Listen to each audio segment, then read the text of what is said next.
see a thing.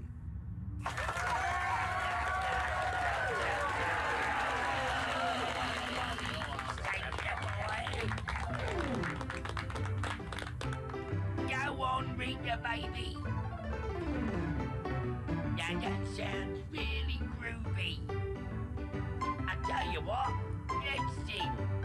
Well, his eyes do see bricks safe and sound. After all he's been around, and in my view he should be crowned the King of Limbo. Well, he's had his ups and he's had his downs. He's had his smiles and he's had his frowns. But I still say he should be crowned the King of Limbo. Oh, what more can a poor boy do? Working for the likes of me and you. What more can a poor boy say? But I could use your help in any way. He took his courage to the brink. If it were me, I would turn to drink. Well, that's the reason I think he should be the King of Limbo. Yeah, he had to fit enough sins, but at least he kept his leggy limbs. I think that we should be crowning him the King of Limbo. Take it away with you, baby. That's cool.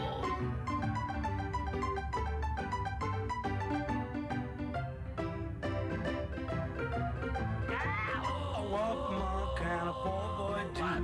Working for the likes of me and you. What more can a poor boy say? But I could use your help in any way. We've all had fun, you must agree. Even though interactively, but now we feel that Brick should be the King of Limbo. I do ups, I do be do ups, I do ups, I do be do ups, I do ups, I do be do ups, the King of Limbo.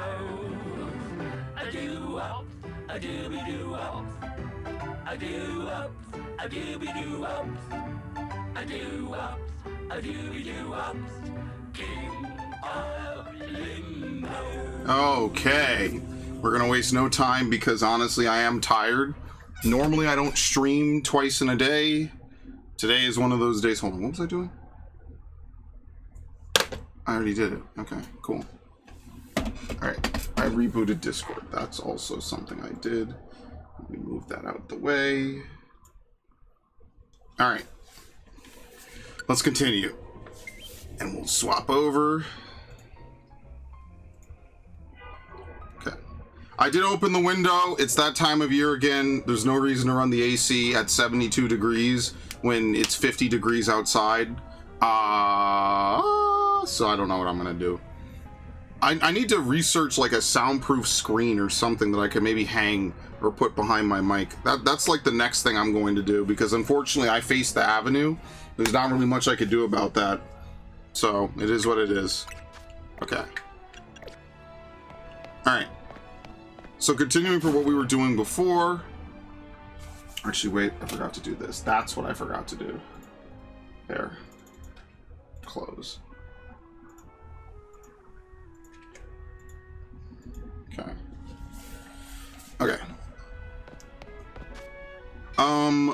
Let's maybe do at least a handful. Okay, so there's still Pokemon we're missing over here. I wonder if we could find them now. We haven't even been to Wild Area 6, I don't think. We've just caught Pokemon that exist there. So there's Meditite among other Pokemon, so maybe we should go to Wild Area 6. That might be a good usage of time. Alright. Reaching Ring V. Yeah, let's go to the east side. Kind of mess around.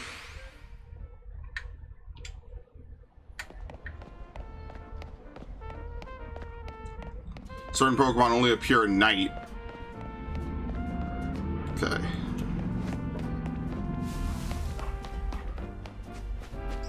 I remember when that was the hottest feature, is that the Pokemon spawns actually change during day and night and morning. See, morning is actually different than day, is different than night in Gen 2. That's something I didn't realize until Gen 4, that you have different spawns depending whether it's morning, day, or night, instead of just day and night. Want to know what I think the strongest and absolute best Pokemon in the world is? Kakuna. I'm training up the best team of Kakuna the world's ever seen, so will you battle me, please? This is the only person that has ever formulated those words in history. Let me know when you're ready to battle. Can't wait to show you my amazing Kakuna. Thanks! I'm gonna be so jealous of my Kakuna. Monty, the grade schooler. Kakuna.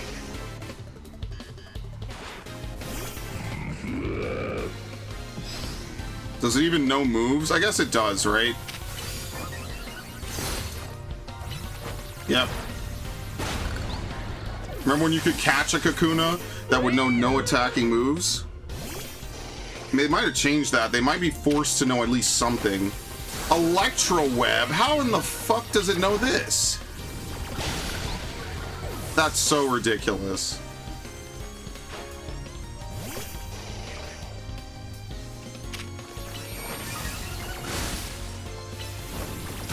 Okay. That has to be highly unique that they know Electro Web. That's not a Kakuna.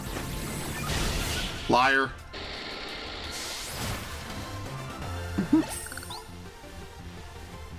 I showed off my Kakuna and I still lost.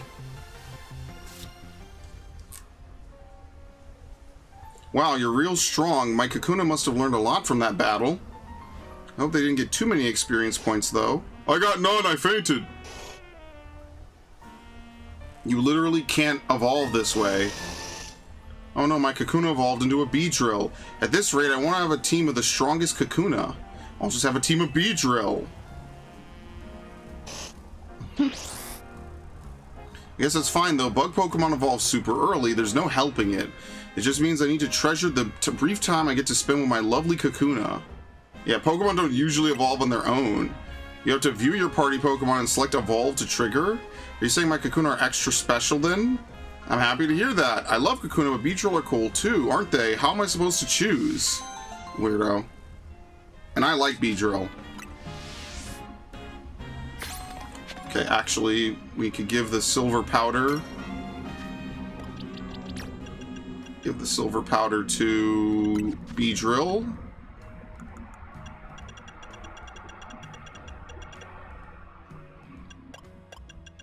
There you go. Boost bug type moves.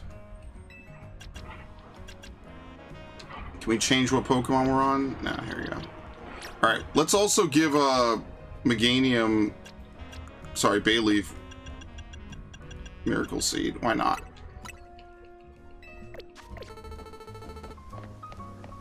Winning Pokemon battles.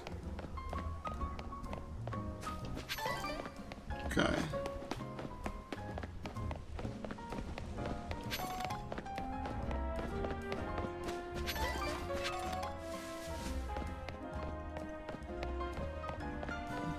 There you go.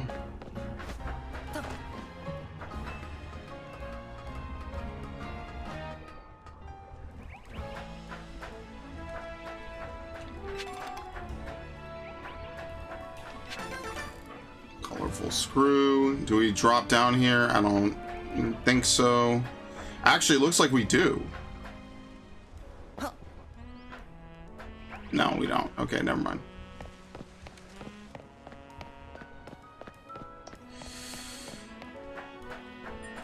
I would like to catch a Meditite. My team is kind of robust, though. I won't lie to you. We kind of already have, like, a full squad. We definitely have too many weaknesses to Rock, though, but we also have some Pokemon that are really good against Rock.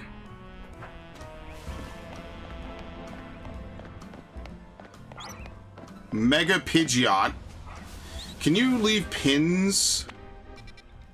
No. You can't leave pins like you used to be able to. So, whatever it is, you can't leave 100 pins like before. So you're either going to have to remember it or just not mark it. Which is kind of unfortunate. Okay.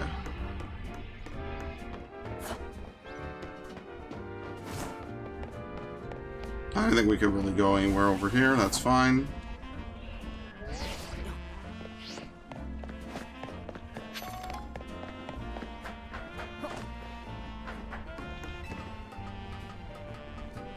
I like how every game treats ladders completely differently. Some games are like, oh no, ladders are this one thing that you could just do whatever with. Other games are like, no, ladders are this thing that you have to interact with. Like I'm playing a Resident Evil game. You have to interact to go upstairs. That's the worst part of Code Veronica, honestly. And that's... I like Code Veronica, but my god, is it super difficult, dude. The Pokemon within my Pokeballs, they're looking at you.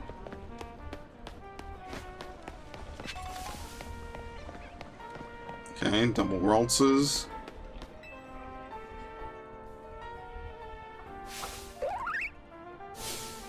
It's a car!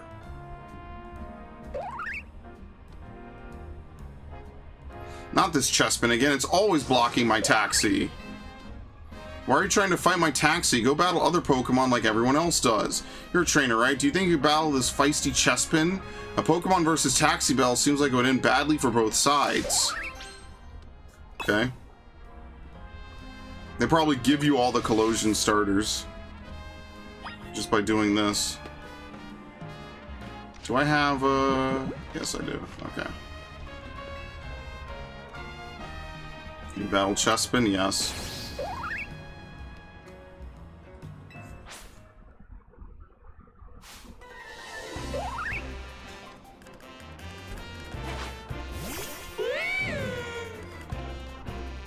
Okay, it starts angered, so we can't even catch it even if we wanted to.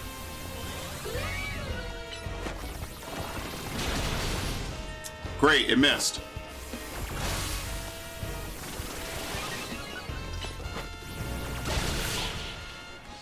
Okay, so they just don't want you to catch it early.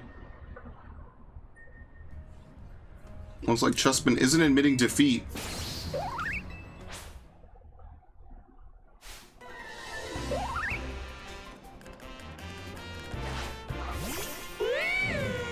Leo.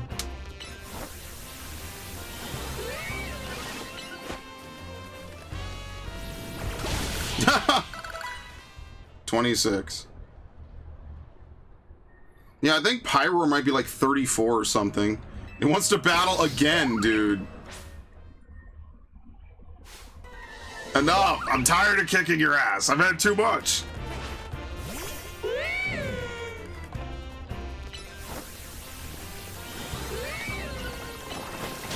Yeah, I tried to roar. Yeah, I don't think... Roar's got to have, like, some really crazy timing for it to really work out. You gotta be willing to, like, slide that in perfectly. Chespin still wants to battle. Slow down, Chespin. You're going too hard. Honestly, the way to get stronger is by working with a trainer, not fighting one, right? Yep. See, even this nice trainer says so. Won't you rather go with him, Chespin?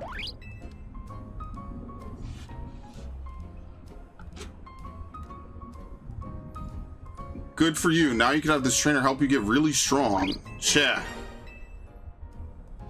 One last thing for me before you go. Remember this, Chespin. Taxis are for riding, not battling. This is one of those starters I feel like is one of the least popular ones. Does anyone know Chespin's evolution's name off the top of their head? I do.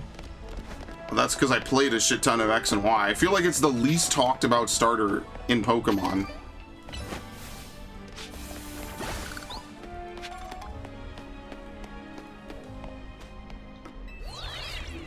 Apparently there's also Scyther in this game. So funnily enough, that's one of the few Pokemon we'll be able to import is Scyther. Very nice. What level is this?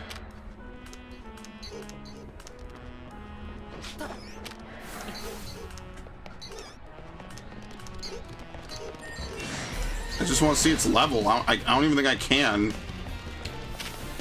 Oh, it's 42. No, we gotta get out of here. Nope.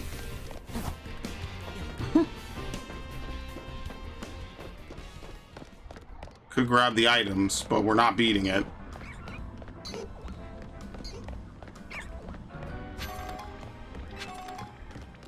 Okay.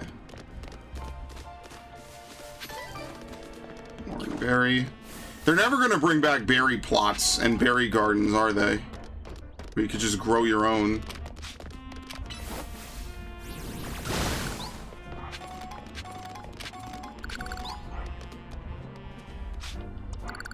Yeah. There we go. Okay, so that's how you open it. You have to hit it. I see. It's an Abra.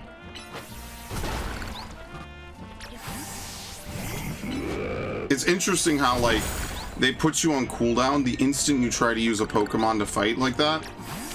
You can't switch that fast, even out of combat. Like, in combat, you can switch pretty quickly, but out of, like, you get the slowdown penalty for switching. What are we under attack from?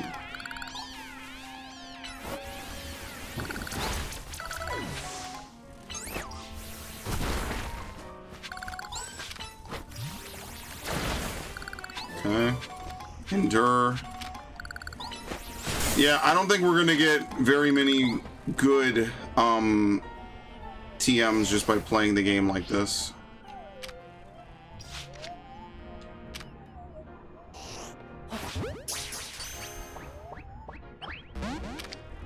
Good fucking god, stay in the Pokeball. Thank you.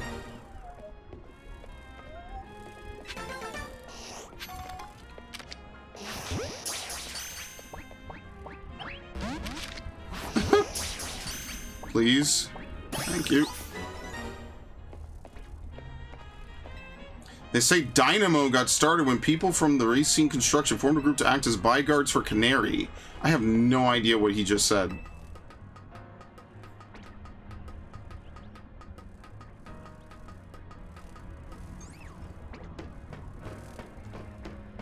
Dynamo. Okay, I don't think we're gonna find much else here.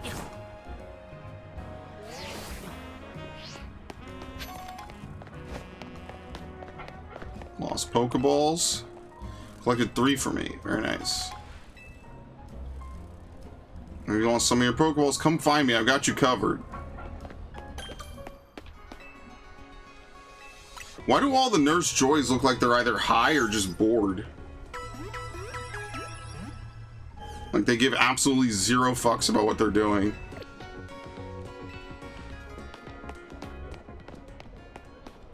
Aerodactyl, look at that.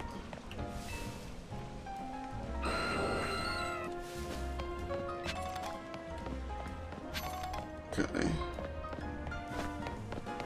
District. Okay, we're going the wrong way. Then we need to go east.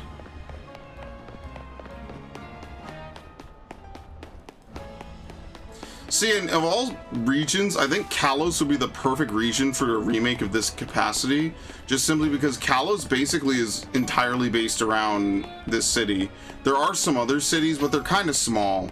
They're the typical Pokemon size. They're not like nearly as big. They're not even half of this. I wonder what Pokemon might meet just by wandering around the city.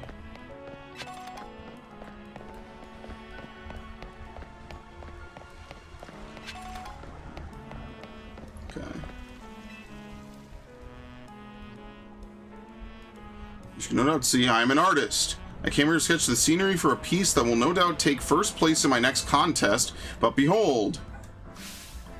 These awful brambles are obscuring my view of the fountain. They're ruining the scene. Alas, my Pokemon have no means of removing this vexing vegetation. A bolt of inspiration strikes. Perhaps burning the brambles might do the trick. Please, I beg you. Those brambles must be gone if I am to complete my piece. Have your Pokemon burn them away. Okay.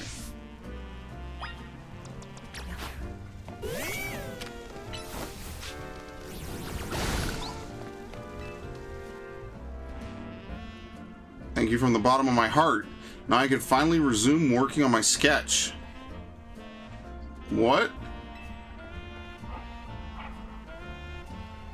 There are even more brambles in the way. Seems I must ask for your help again. Those brambles are ruining my view of the fountain. Please, have your Pokemon burn them. Unfortunately, I literally only have one Pokemon that can actually burn brambles.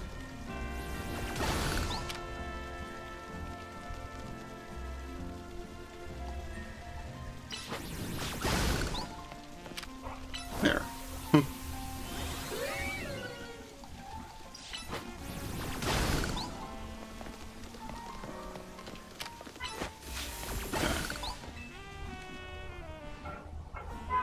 Thank you from the bottom of my heart. Again, I'm sure I could finally resume working on my sketch. What? There are even more brambles in the way now. How can this be? I have no choice but ask for your help yet again. These brambles are ruining my view. Lady, are you just cursed? What Pokemon would be putting up brambles like this anyway?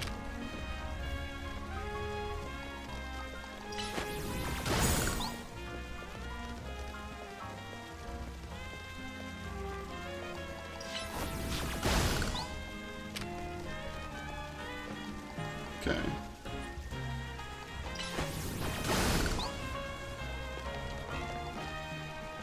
Alright, there better not be like 8 the next time we do this.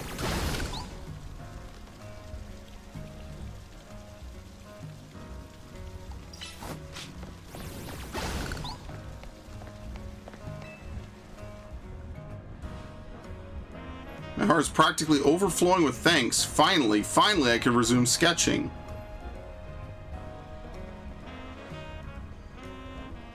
What's that behind it? I admit I remain puzzled, though. How could so many brambles have appeared so suddenly? Is that Trevenant? What the hell is that? No, it's Phantom.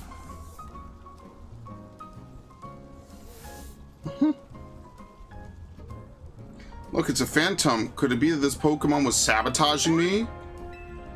Cruel Pokemon, why must you torment me so when I'm already pressed for time? Inspiration strikes yet again. Drawing Phantom alongside the fountain would be a perfect representation of life in Lumiose. Your role is decided, Phantom. You shall be my model, my muse. Tump?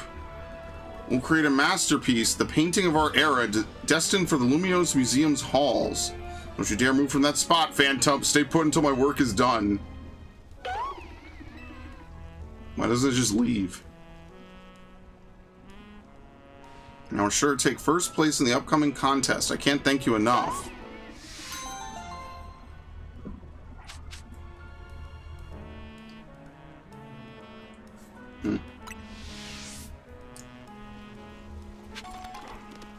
Shelgon.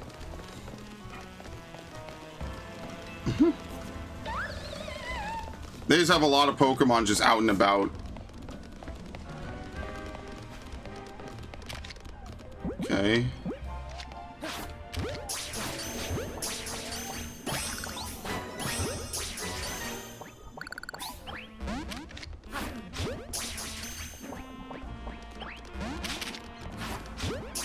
No, don't get angry. It's fine.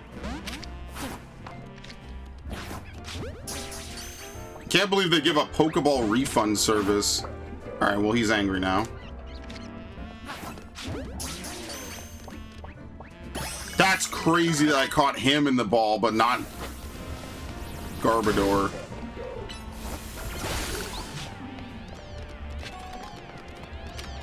Sure. Sorry, I caught Trubbish. I couldn't catch Trubbish, but I caught Garbodor. Alright, so Beedrill finally learned X-Scissor. I don't know, like, Pin Missile is good, but maybe Pin Missile takes too long to cast. That could also be something as well.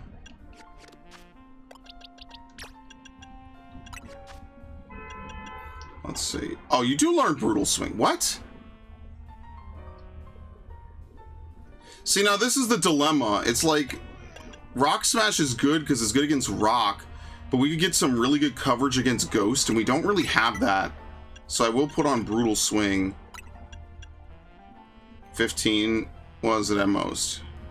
It's guaranteed to hit 5 times, which is nice, but that means that X-Scissor just does more damage anyway for 2 more seconds of cooldown.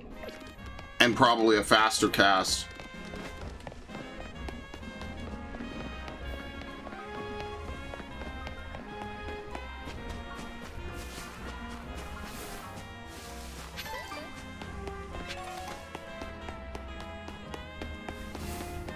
Okay. Crocodile.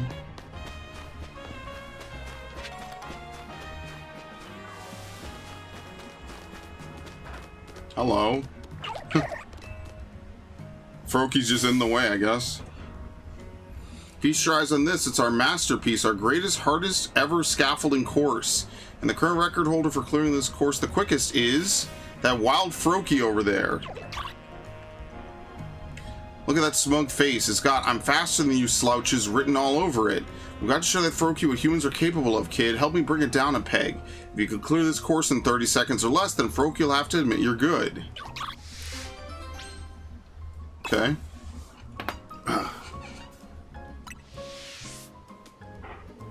Ready to give the course a go? You got to try clearing it in 30 seconds or less. Stand by at the starting line. Okay, we just have to reach Froaky.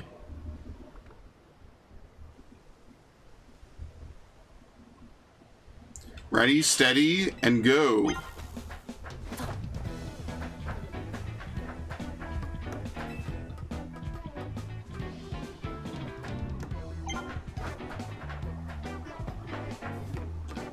Once again, no jump button.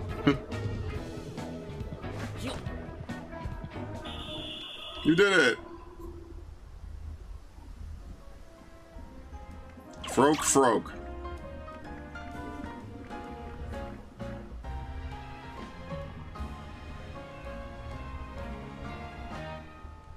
You did it, kid. You showed that Froaky just how capable humans are. Or did you? We're not done here yet, I'm afraid. The gauntlet is still long before you. Froaky's probably over at the next stage of our greatest, hardest ever scaffolding course already. I'll be waiting for you there.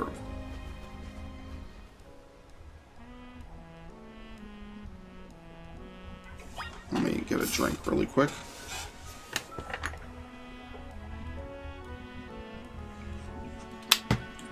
Okay, reach the end of the scaffolding course within 40 seconds.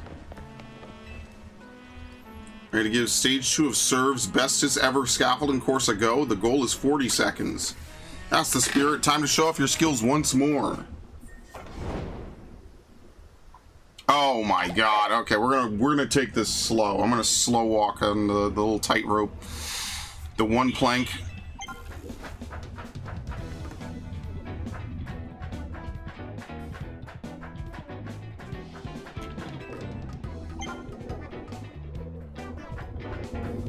Okay.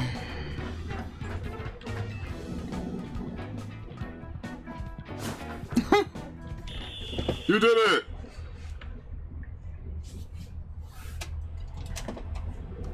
Froak. There's not exactly that much space for it to hop off, but whatever. Amazing, you're the star of scaffolding courses. Or are you? Your gauntlet still isn't over yet. One more challenge lies ahead. Froaky's probably over at the final stage of our greatest, hardest ever scaffolding course already, so I'll be waiting for you there, star.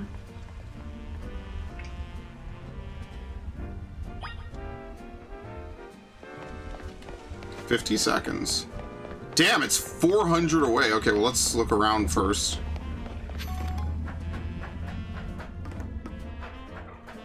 Something over here.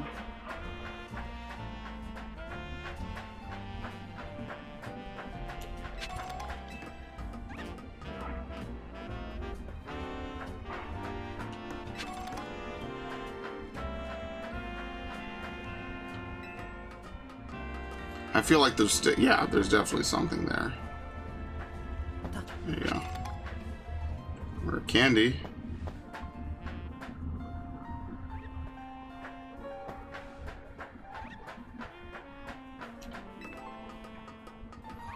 I'm assuming it's counting down till nighttime, basically. Or maybe it's not because of the main story. That's also possible. Okay, that's a colorful screw.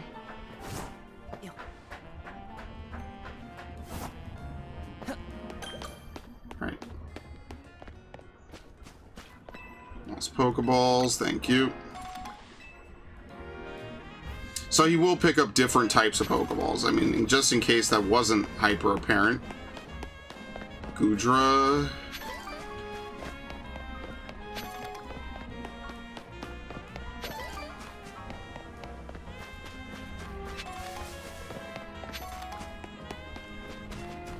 Garchomp. Is every pseudo-legendary in this game? It kind of feels like they almost are, right? Salamence, Metagross, Garchomp, Tyranitar, Dragonite has a Mega. I think they all have Megas now that Dragonite has a Mega. Hydreigon, maybe? Or was it Hydreigon?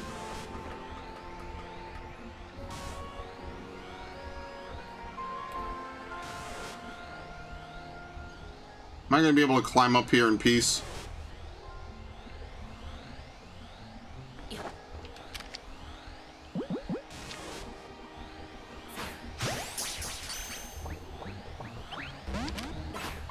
It becomes instant angry. Alright, well, we can't fight up a level 41. That's fine. Now, why are you pissed off?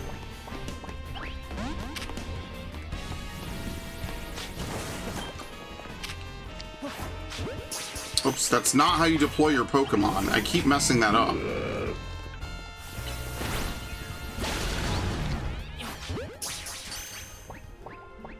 Thank you. Houndour.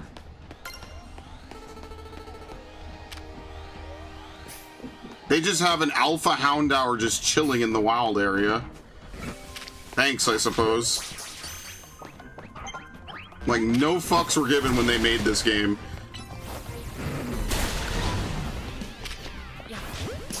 Oh, I woke it up. That's bad. Holy shit, it's thirsty. I'm out. Okay.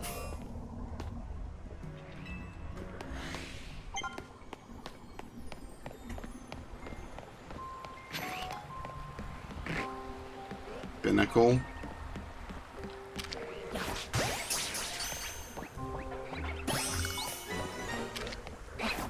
Yeah, basically almost, I want to say 60% of the Pokemon that you're going to see in this game are in this game purely because they have Megas. Now, not every Pokemon in this game has Megas, but the vast lion's share of them probably do. And that's exactly why they're in this game. The only Pokemon that don't have Megas that are in this game are the Lottie Twins, the Hoenn starters, and I guess Primal Reversion if that counts.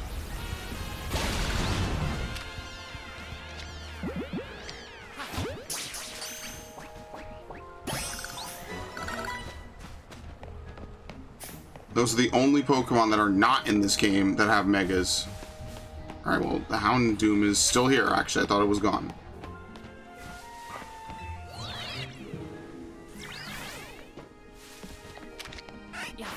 Flaffy.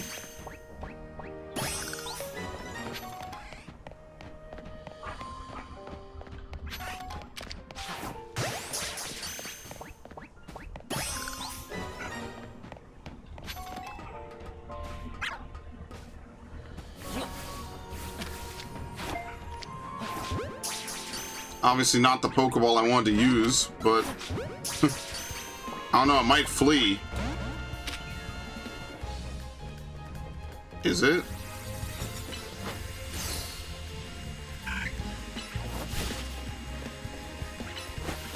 I think we're gonna need a new Pokemon for this.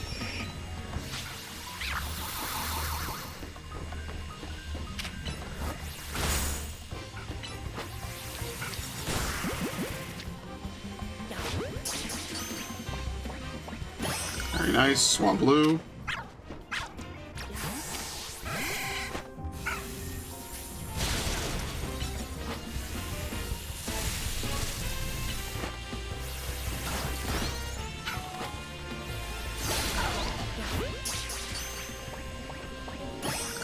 Swablu is actually, or rather, Altaria is the only Pokemon that loses both of its types, because when it Mega Evolves, it no longer has any of its original typings. It loses both of them. We can't catch that? Oh, it's someone's... Wait, you're just chilling in here? We ventured into one of those wild zones. Being swarmed by wild Pokemon is truly frightful. We won't do anything about it. We'll just sit here.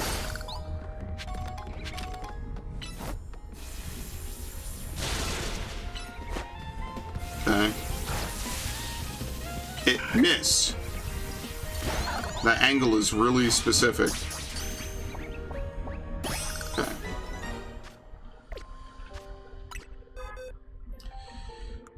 Let's see, what do we have?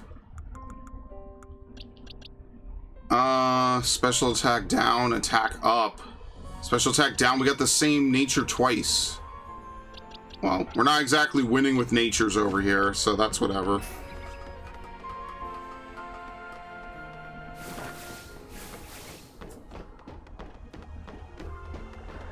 Okay.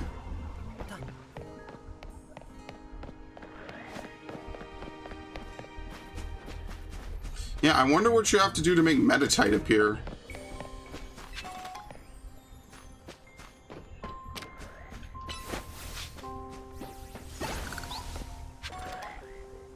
Because it seems like that's mostly it for this area.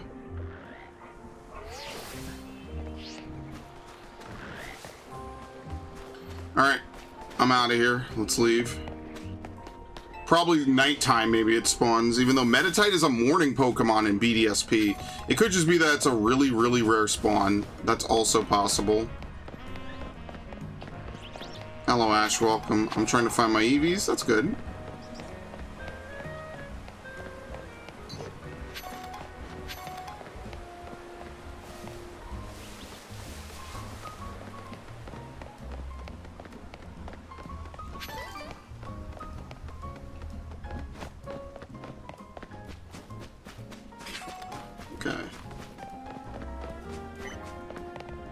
Restaurant Lana. Yeah, I knew this was one.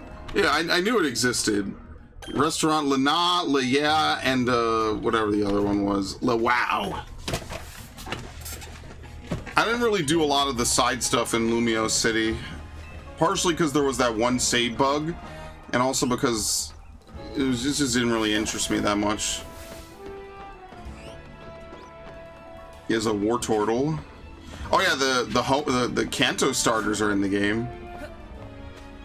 So I don't know. I mean, it's really anyone's guess if all those Hoenn Pokemon will show up and be added. People are speculating DLC, which is one of the things I wanted the most for Arceus was more DLC, or any DLC rather. We got one patch and that was basically it.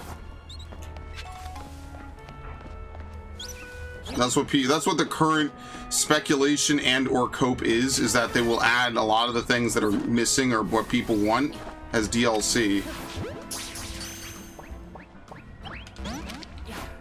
Wow, it just vanishes. You only have one shot. Alright, so on this rooftop... Oh, you can use the Rotom phone. Yeah, on this rooftop, there's a... Dragonite, or Dratini, sorry. I wonder what I could do to catch it. Let's see if it respawns if you just teleport. That feels too exploitable, though. I might have to wait for nighttime.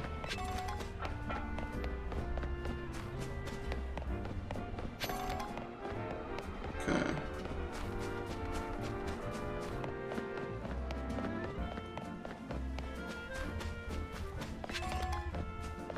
I didn't realize I was going to find a Dratini just on a random rooftop. I would have saved the game.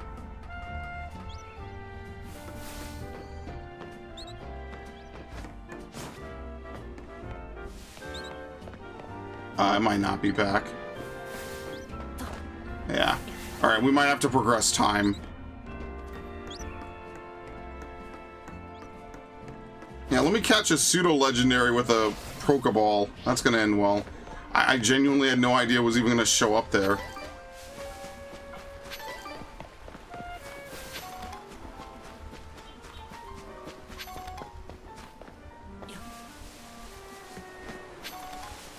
Arbok. Can't but thinking things must be better on the other side of the water. Okay. Let's teleport. Stone Emporium, which might have actually existed in the original. Yeah, I think Kotor Clips is specifically for Furfrou. That was like the whole gimmick of Furfrou, is that it was a Pokemon that you could style and it would appear differently in battle.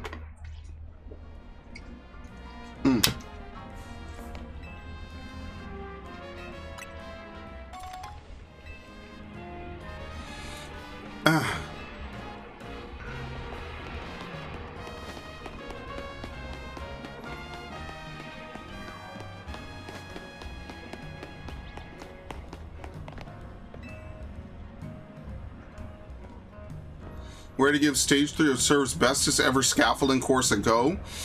The goal is 50 seconds. That's the spirit. Time to show off your skills once more. Oh, okay. This will be something, I guess.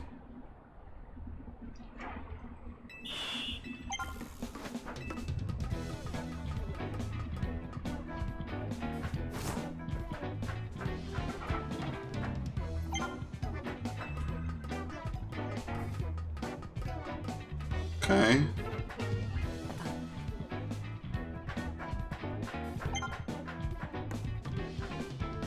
Oh my god.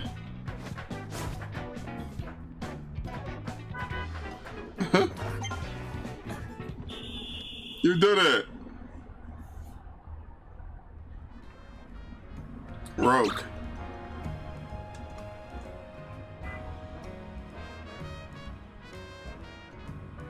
Look at you, kid. You dashed right across that scaffolding like some kind of ninja master. Through the magic of scaffolding courses, you and Froakie have built a special sort of bond. You should have it join your team.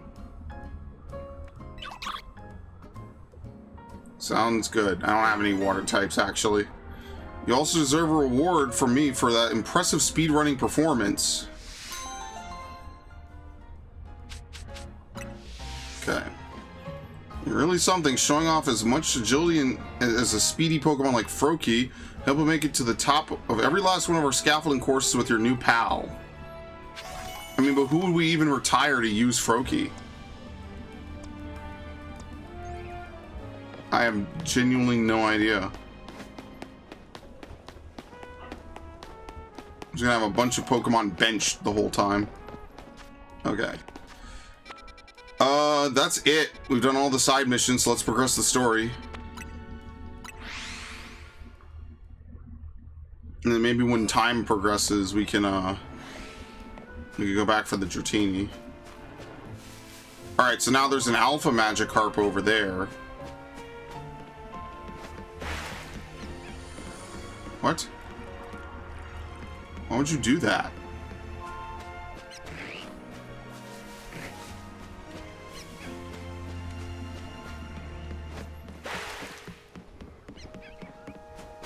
Patrat. It has to be a rare spawn. Either that or there's something very specific that you have to do.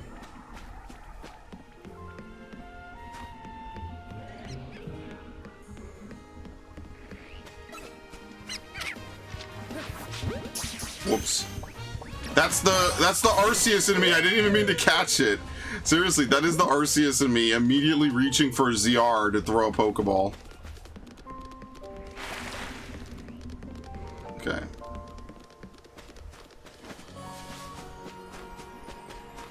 No, you can't jump off.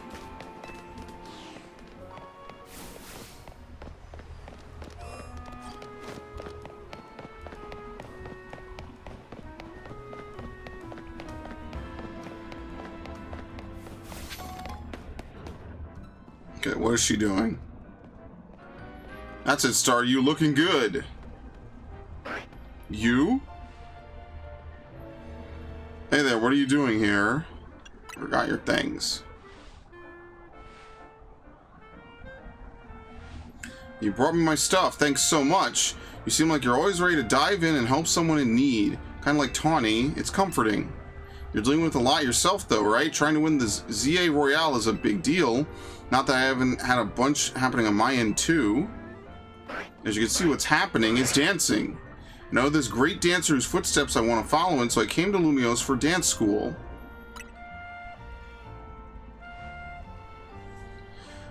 Ha, yeah, it's my favorite thing. But see, the friend I was rooming with at first had signed on with the talent agency and had to move. I was only able to come here at all because I got a scholarship. I don't know how I would have been able to work enough to make rent on my own.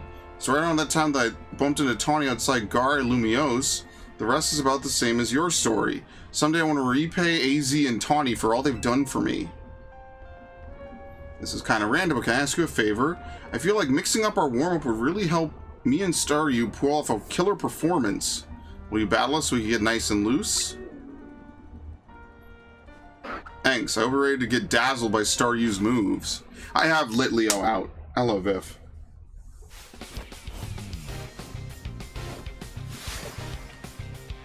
Dive balls. Is she related to someone who's a water trainer?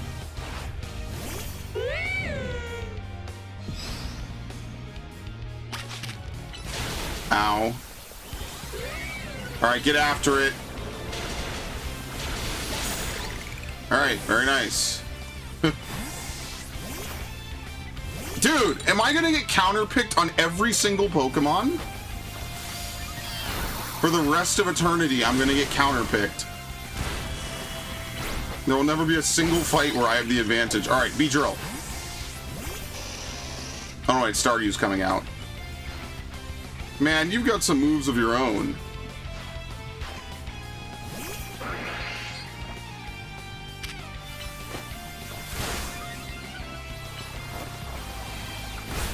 Yeah, that's gonna be strong. Are we doing good or grinding? We're doing good. We're doing the story right now.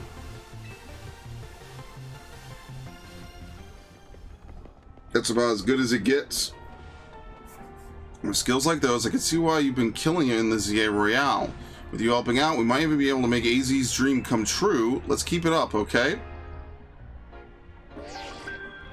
There's a promotion match announcement for Trainer Malcolm, rank W.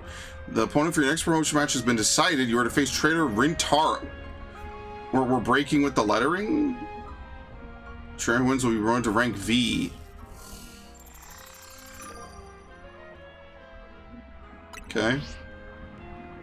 Looks like your next opponent works at a restaurant. You've got this. You're probably strong enough to be at rank G already. That's the level when all the other trainers tend to start using Mega Evolution in battles. You should get to earn ticket points, and it'll be a while before sunset. You can always pass some time chilling on a bench. Need a break? You can pass some time on the benches located throughout the city. Just grab a seat, and time will pass in the blink of an eye. I gotta go find a bite. Even the word restaurant hits different when I've danced myself up an appetite. And I just remembered another cafe I wanted to check out. Catch you later.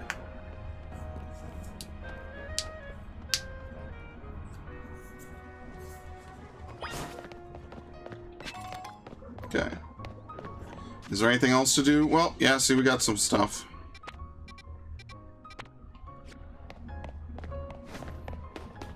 That's what I mean. We'll at least make good use of all the side missions. Why not?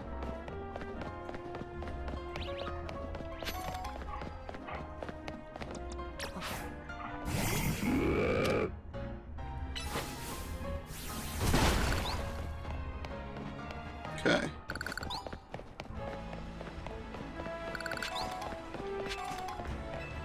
When you exceed expectations at work, lo and behold, more work gets piled on your plate. On balance, it's hard to tell if that's a good thing or a bad thing. It's always a bad thing. Never work any harder than you absolutely need to. Being a hard worker just means you get more work thrown on your plate. That's the real life lesson.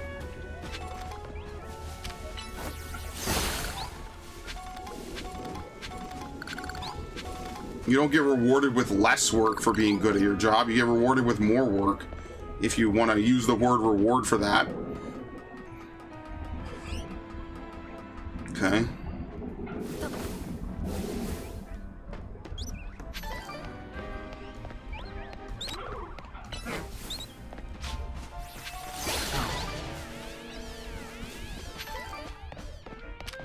Fletchling.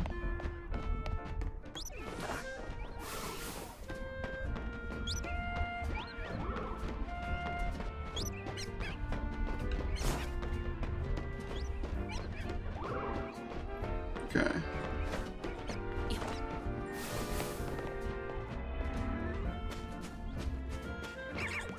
Do Pidgey, Alpha Pidgey. Yeah, somehow you get to the rooftop of Wild Area 1. Wait, oh, we can get down here now.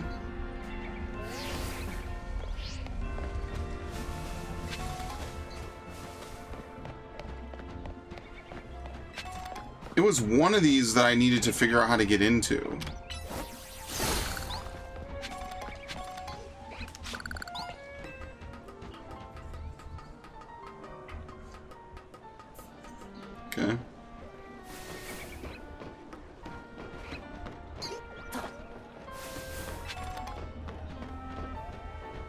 right here.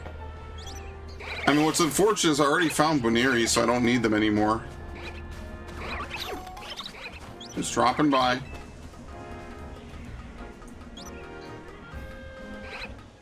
I started a new run in Star Sector. First freaky star system I jumped, there were 2 free battleships. It's like having a starter and the first thing you catch is a legendary. Yeah, and the legendary goes down in 1 Pokeball. There are some legendaries in Pokemon that have a catch rate similar to a Caterpie, specifically because they want you to catch it. So for example, Necrozma in Ultra Sun, Ultra Moon has a catch rate of 3, which is basically on the level of a Caterpie. Pretty much any story legendary now is like a guaranteed catch. They want you to catch it so badly they don't even let you actually fail the capture attempt.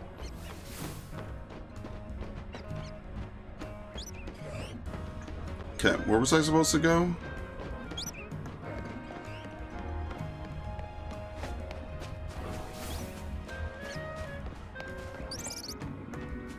Can you jump across this? Oh my god.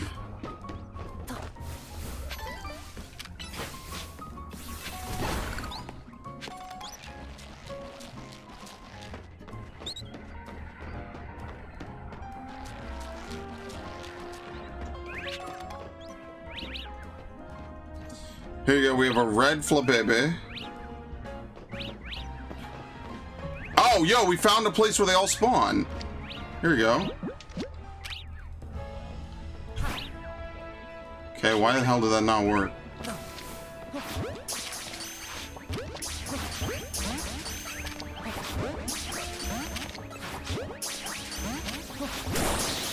Ow, okay, we're gonna have to fight.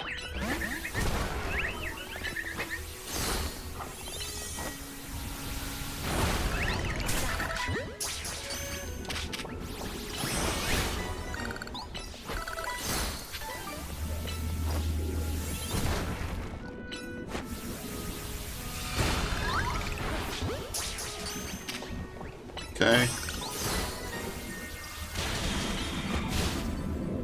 That's okay. I'm not scared of Razor Leaf.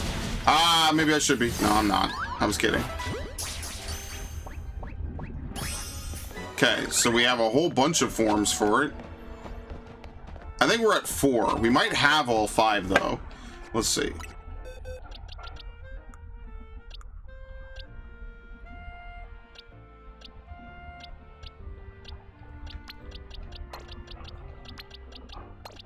Blue, red. Is there an orange? There's no yellow, right? No, these are Floettes. Oh, shit. Whatever. Red. I think all we have are red. Yeah. Those are Floettes. Here's a white flower Floette.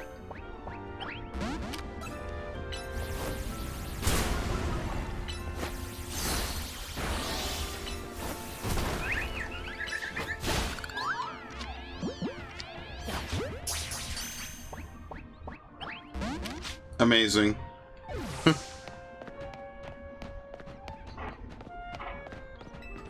Well, we have to figure out where Flabébé spawns reliably, that we could get multiple kinds. That might be easier said than done. Oh, it's a wall.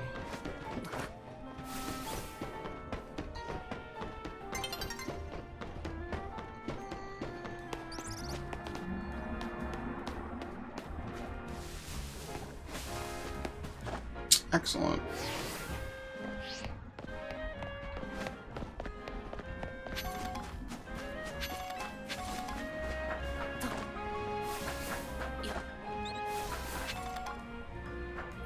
You can tell someone really thought about putting platforming in a Pokemon game because it's primarily one of the major things that you could do around the world.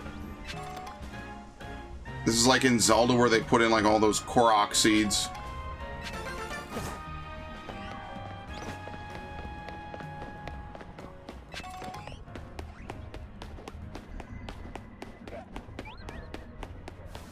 Okay. I saw it.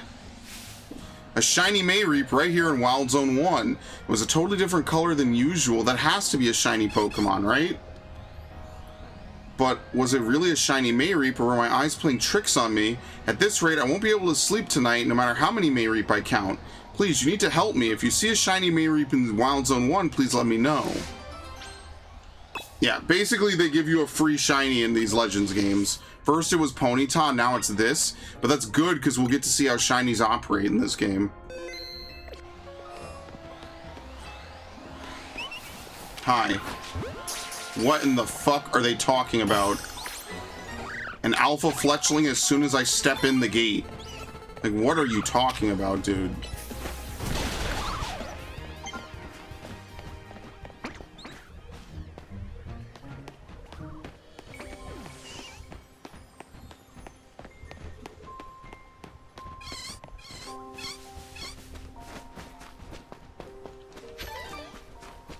Okay. I mean, we haven't seen a shiny yet. That's one of the things that actually happened legitimately on my first playthrough. I had a shiny Bidoof spawn of all fucking things.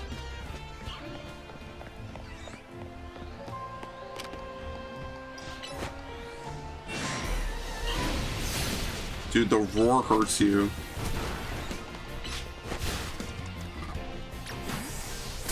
Ow, what?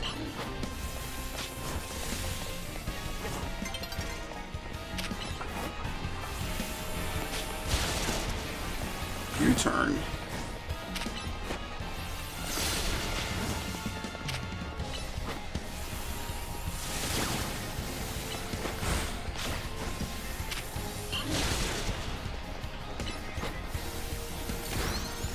Ice punch.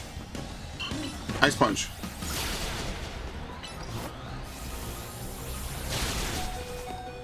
You resist. Alright, swap.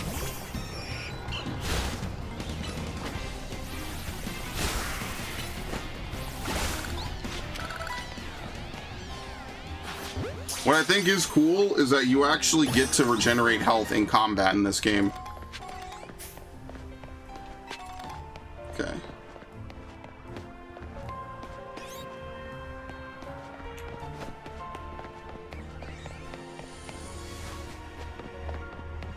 Now, let's really think about this. There's no way a Mareep could possibly climb a ladder. Maybe a Flaffy or an Ampharos, sure. How the hell would a Mareep be up top? But it's a Pokemon game, so I have to look. I wasn't kidding, by the way. Hey, look! There's a shiny Mareep. Better let the requester know. Came here in 2 shakes of a Mareep's tail, so where is it? Where's the shiny Mareep? Mareep! Shiny. This is basically how my brain processes when I find a shiny. A shiny Mareep! This is me when I got my shiny Mareep like a week ago. My eyes are playing tricks on me. That's definitely a Mareep of a different color. Now that's settled, I'll be able to sleep soundly tonight. No Mareep counting necessary.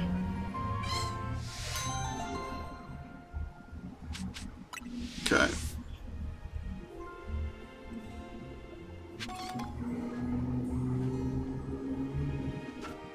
Okay.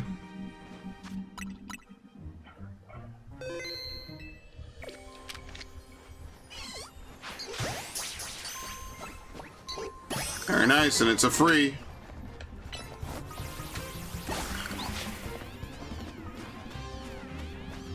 I do like that you could also capture after combat. Needless to say, it's nice that you could get a crit and the Pokemon won't just disappear. Again, I don't think any of this is going to come back to play in almost any other Pokemon game. Even though it would be kind of nice and I kind of enjoy this setup, I get that they want Pokemon to still have that traditional turn-based gameplay.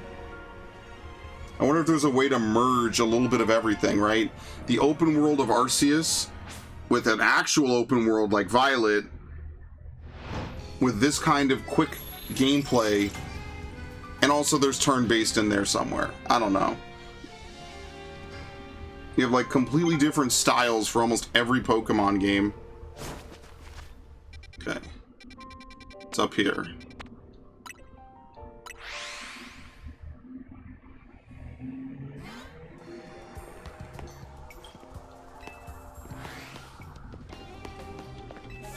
Sneak up and start the battle with grass types.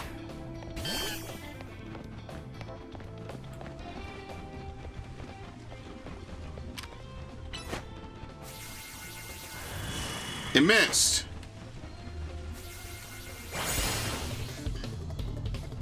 There you go, disarming voice. Done.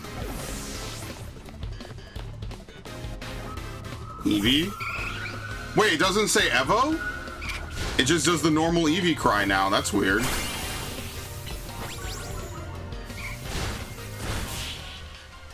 I wonder what was the design decision behind that, because they've changed Eevee's cry since what, Gen 6? Okay. By the way, I got a female Chikorita too. Maybe it's scripted to be female. Because what is that, 1 in 8, and I got a 1 in 8? Maybe. Even though male Chikorita, and or rather male Meganium, has the bigger antenna, I actually kind of like female. Like, obviously in Gen 2 there were no gender differences, but you know, like, just for nostalgia's sake, I do actually kind of like female, because it reminds me of my Heart Gold run. I mean, that's like kind of enough said, right? It reminds me of coming home from high school, year 1 high school, coming home, sitting down, watching Judge Judy and World's Wildest Police videos, and playing Heart Gold on the side.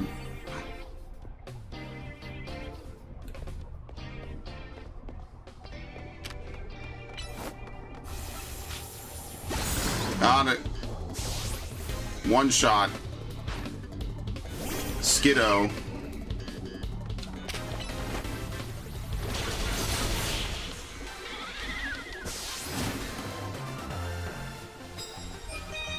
Very nice.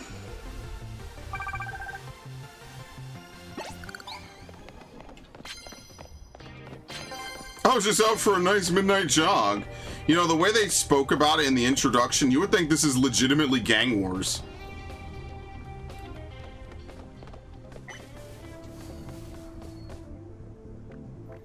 The heavier Pokemon is, the harder it might be to knock it back with a move. Okay.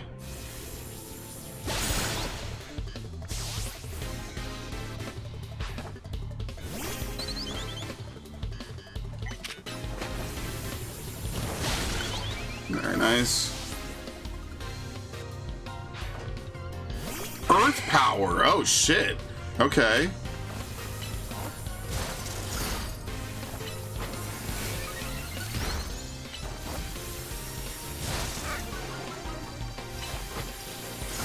Just punching the shit out of it.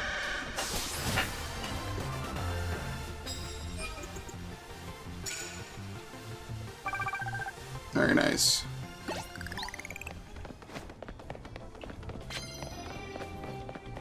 They probably asked him, like, hey, you want to make a Battle Royale game here at Nintendo? And they're like, well, what franchise would really work with Battle Royale? Oh, you know, maybe Star Fox, right? Maybe we have people create a character and then they drop in and then they fight in a futuristic battlefield. No, Pokemon. What? No, but sir, why we need to make a Star Fox game? It's been like, what, over 10 years? It's been 9 years since the last one. We need to make a new one. No, I said Pokemon. That's final. Anyway, back to suing Pal World. It's another day in paradise, boys. You want a Star Fox game? There have been only what? Oh, there's only been one Star Fox game in the entirety of my channel's existence, by the way. Just in case you were keeping count, or even if you weren't, there's only been one Star Fox game that came out. It was 0. That's it. Every other Star Fox game, the last one before that was what? Command? No, sorry, it was a remake of 64.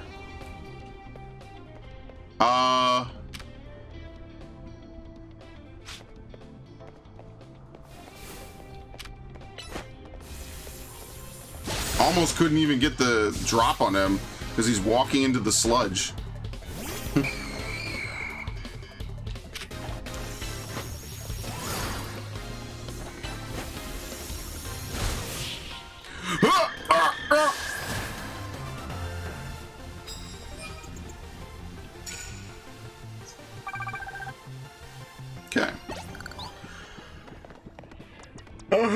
Loctite.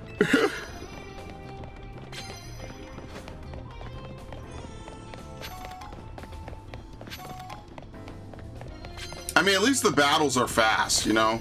I think that's one of the best things this game has going for it, is that the battles are quick.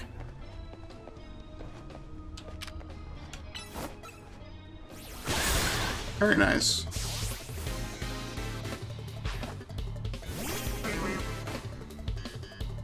And unlike Arceus, it doesn't feel like they just made everyone take 20 times more damage than normal to keep it balanced. It feels like they actually tried to do something different, you know? It's like, okay, well, the battles are fast and they're more tactical, you know? It's not just turn-based. Flaffy.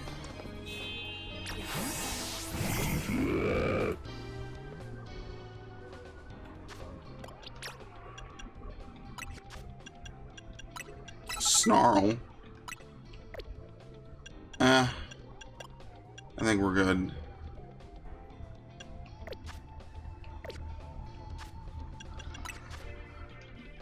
Double team.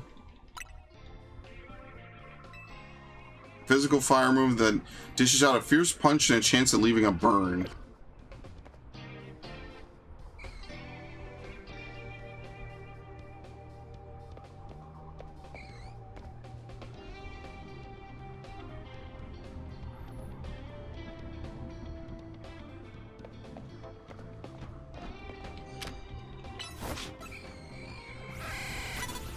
I like that they actually alert their trainer.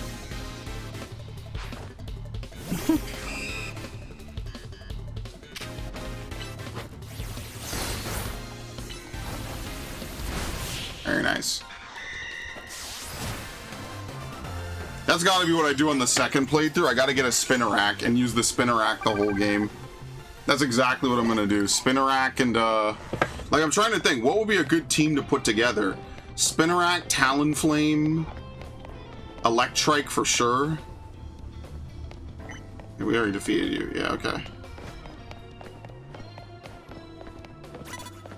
Who?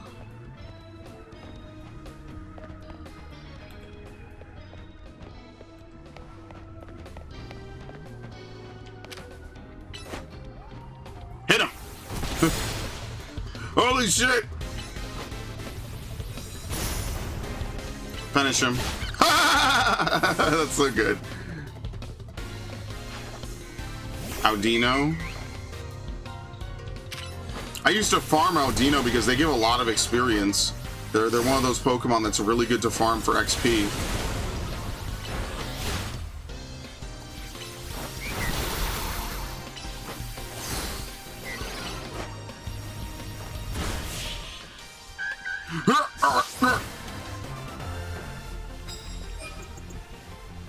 Okay. Alright, we're set.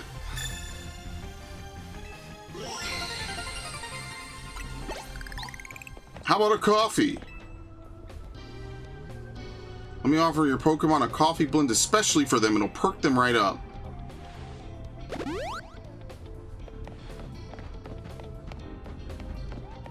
Okay. I mean, like, who could we even swap out, man? Like, I don't even know. But we need a water type in order to clear this away. Froakie.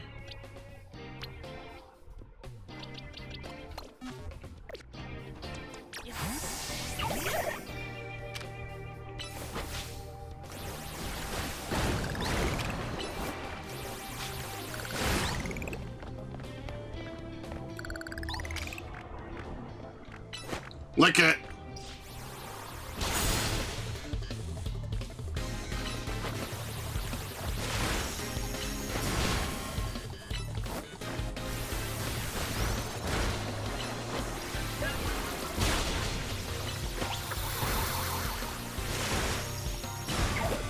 Oh no, it fainted. What?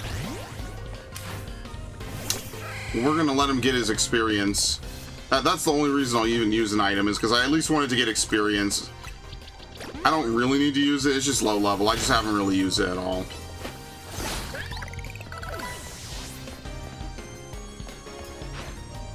Honedge.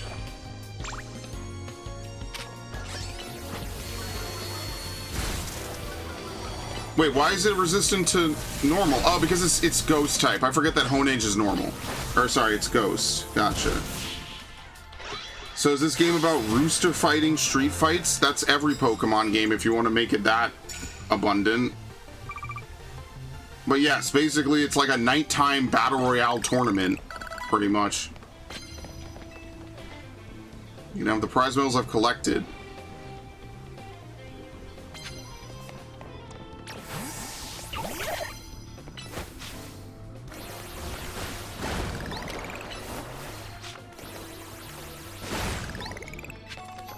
HP up.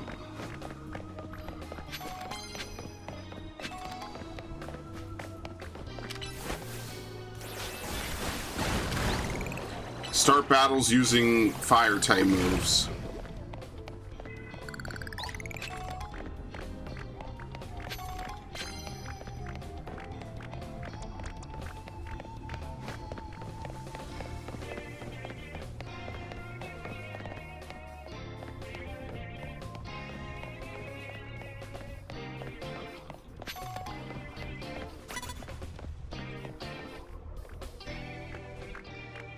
Yeah, imagine if you had like the smoke bombs and everything. That'd be super helpful.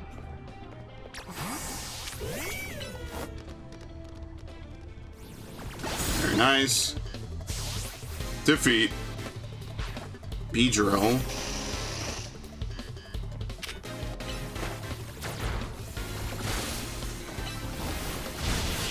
I was going more for a gang warfare. Well, there are teams. It just seems like most people are not on teams. Seems like you could enter as part of a team or solo. I'm gonna be honest with you. I don't think that people that enter solo are gonna go very far in this competition. But no, it's not like the Warriors or something. Honedge. Oh my god, he's poisoned. Help him.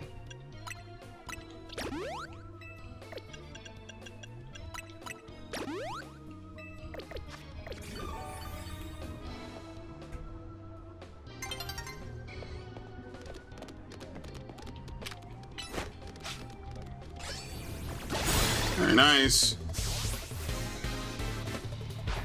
Pancham.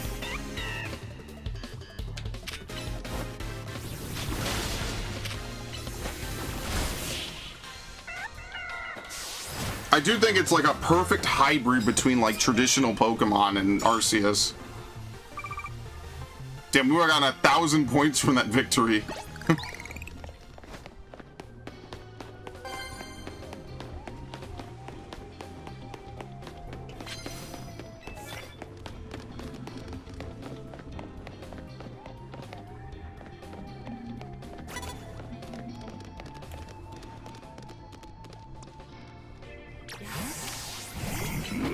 Get him! Punch him! Rip him in half! Yeah, I feel really bad for anyone who tries to figure out all the different like Pokemon combos and setups and all the trainers. I think it's all randomly generated. So like, for example, this guy just really likes Patrat. It's just a random character who just really likes Patrat.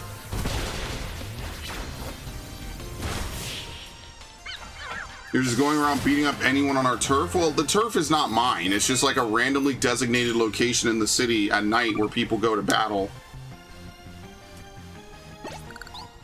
That's all. Don't worry, it's not that grim, mature, and depressing. We will never have a Pokemon game that's more grim and depressing than,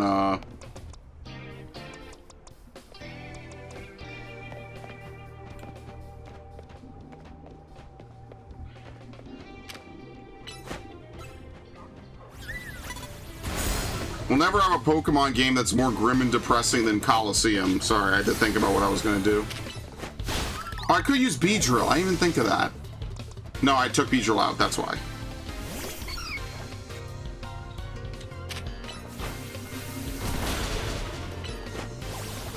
Bulldoze!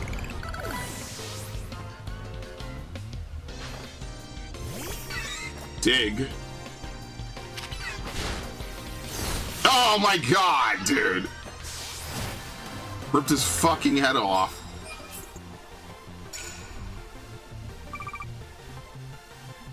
I know you're being tongue-in-cheek, I'm just saying. It's not that ridiculous. Start battles using flying types.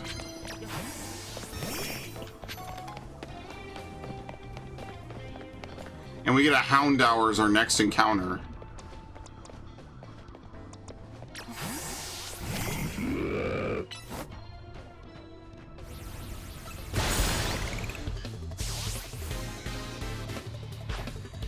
Basically, at night, you want to defeat as many trainers as you can because you get good money for it.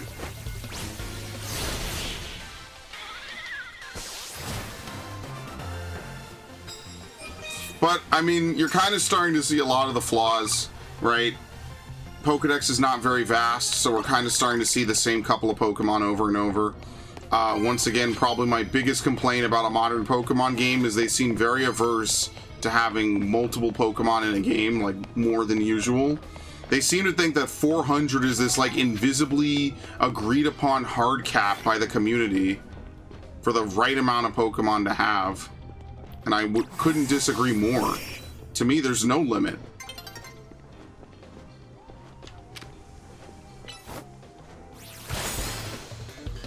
Okay. Switch to Litleo. God damn, that hurt. It missed.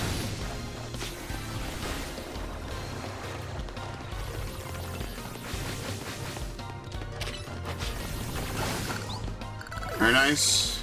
Bayleaf. Oh my god, every single time. I cannot, for once, guess the draw correctly. Every single time I guess it incorrectly.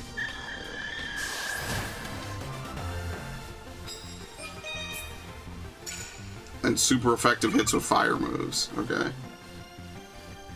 Je ne sais quoi? I have no idea what that means.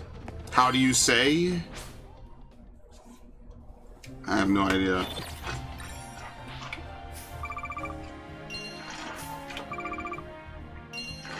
$32 grand in a single night. That's why you have to do these. The nighttime is the best time in the game because you get to make tons of money. Alright. Unfortunately, it means it's not seamless, right? Like, that was one of the things that was kind of cool about Arceus, is that the game was very seamless with its time of day. Obviously, if they have to unload one part of the area and then replace it, so... You know, it's not bad. It's like Pikmin a little bit. Okay, we've already been this way. Okay.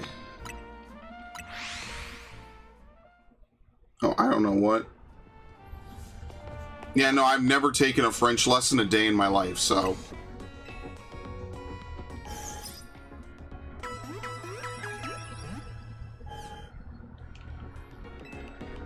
Nope, we are good.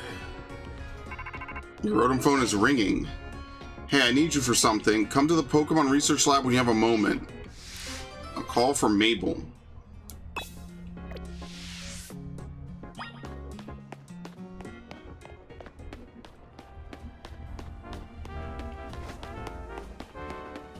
Okay, what's this?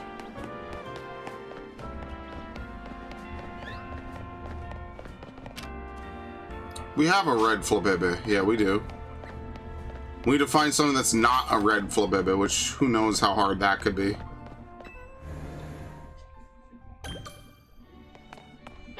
Lumiose Museum. Hisui region, never heard of it. Wow. What a reference. This is not good. Definitely not good. Hey, you look like a formidable trainer. Think you could do us a little favor? See, we're really big Spupa fans, but our collection of Spupa accidentally got loose here in the museum, which is where you can lend a hand. Please, find our missing Spupa. There are 12 of them in all. Find them. Our shared love of Spupa is what allowed the two of us to find another.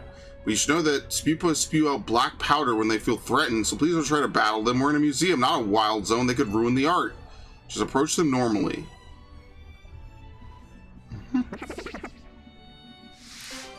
Why would you let all your Pokemon out like this? What the hell are you doing? I'm still here? No, I went to go raid. I told you. I literally said I'll come back after raid. It's a picture of someone with a Mew.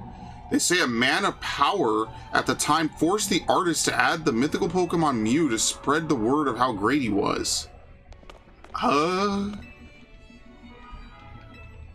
Alright.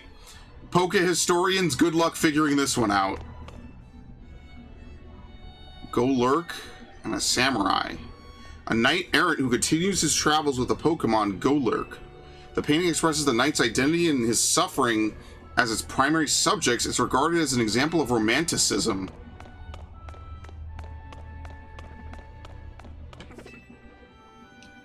The realist movement. Comarine City. Okay, it must be a real place. It sounds familiar, but I don't remember. Say it looks like a hideaway for fairies. A huge tree stands in the center and a Pokemon gym is nestled in the tree. This work is part of a series depicting sceneries that inspired overseas artists while they were traveling in Kalos. The courtyard of the Parfum Palace. A statue that celebrates cooperation between people and Pokemon stands in the courtyard. This work is part of a series depicting sceneries that inspired overseas artists while they were traveling in Kalos.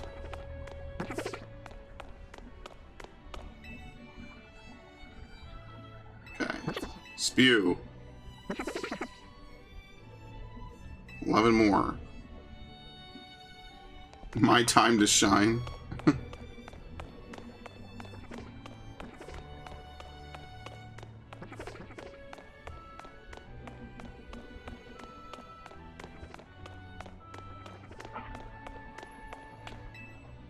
Picture of the fruit Pokemon Serena and the Scarecrow Pokemon Cacturne. Some have chosen to explore the figures of Pokemon so different than humans in order to better understand their anatomy and explore the nature of their hearts and minds. That's not why people are drawing that. Pokemon sharing a moment together centered around Gothitelle. Many artists have displayed curiosity about how Pokemon will relate to each other in the absence of humans. I don't think they would. Painting of the mythical Pokemon Diancie. The artist boldly eschews painting a background altogether, keeping the focus solely on Diancie. Thus, we can feel the artist's desire to emphasize that the subject transcends eras and trends. Who the hell is this? It's long believed to have been a portrait of a king from 3,000 years ago, painted by an artist who lived after his time. Recent research has lent support to the theory that this painting in fact depicts a descendant of the king's younger brother. From this, we can surmise that this royal line maintained a degree of power through the ages. Did AZ have siblings? It's a dark and narrow cave. The source of its eerie light is a plant called Luminous Moss. This work is part of a series... Okay, overseas artists, yes. The lives of Pokemon and farmers who lived together with the land 85 years ago is regarded as an example of naturalism. I'm not sure what Pokemon that's supposed to be there. I like this. This is nice, man. Tower of Mastery stands to the north of Shalour City. Two strange stones were once discovered in this area, which are now thought to have been the first known Megastone and Keystone. Only the chosen may climb the tower. I don't remember the Tower of Mastery. It also requires skill with roller skates. One must have complete mastery of their own body to become a Mega Evolution user. It said that one only gains their Mega Ring after defeating the successor to Mega Evolution in a Pokemon battle atop the Tower of Mastery. A shining stone that emits great warmth was discovered. The Tower of Mastery was then built to house and protect the stone. To this day, the successor to Mega Evolution carries on the legend of the mysterious stone. There's a replica of the Mega Lucario statue in the Tower of Mastery. The original statue was created to commemorate the fact that Lucario was the first Pokemon to ever Mega Evolve in the Kalos region. The giant Mega Lucario statue stands within the Tower of Mastery. In order to directly view its face, one must climb to the second floor of the tower. Within the base of the statue is a room that only successors or related personnel can... I don't remember any of this. Is this new? Hello, Devin. Lysander is AZ's relative through his brother. That's why. Yes. Okay. Karina's gym was in the Tower of Mastery? I took a break from streaming, folks. I didn't stream the whole time. I stopped. I had to go raid on Final Fantasy. But yes, I'm back. How is it so far? By far one of the best Pokemon games they've made in years. Now, where that draws from, I don't know. It's a Pokemon game. It's got a lot of faults, but this is all part of the plot of X and Y. Okay. Okay, I don't remember. I never played X, and I played Y in 2013. It's 2025. I played that 12 years ago. So I don't remember anything about X and Y. I remember standing in line to get it at Nintendo World way back in the day. I actually have a picture from that day. Exactly how I looked on that day, which kind of makes me nostalgic. Here we go, Hisui. Hisui, the Grand Exhibition. These lands once known as Hisui reveal how humans and Pokemon came to live in harmony. With the help of various museums and collectors, we bring you all the relics and some replicas that we can from this fascinating place and time. We hope you'll come away from this exhibit with the sense of the daily life and customs of Hisui. Let's see if we see stuff we recognize. Well, how did you even get inside here? But it's, what's his name's armor? And quite dapper with the armor of the Galaxy Team's commander. Roman's ancestor, who I guess is kind of like Wickstrom a bit. He just walks around in armor in that one scene. Venerated portraits. Portraits said to have been displayed by the Pearl Clan and the Diamond Clan. The individuals depicted within them are said to have represented the sun, sea, and land, but nothing concrete is known about their identities. Well, this is obviously a reference to Alder, but Alder wasn't in ZA, right? There was no one that looked like him. This looks like Giovanni, and I don't know who this looks like. Archie, I guess? It wouldn't just be Maxie and Archie, would it? Maybe it is, I don't know. What is this, the Galaxy Team? Smalling the haircut on display. 9 more Spupa.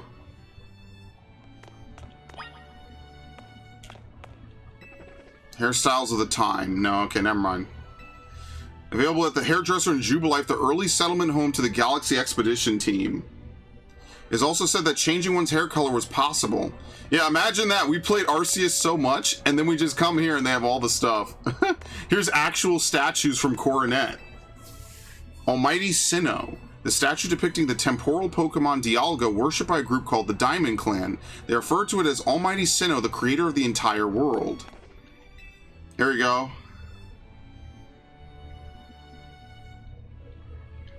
Sinnohan glyphs. I've never seen that word.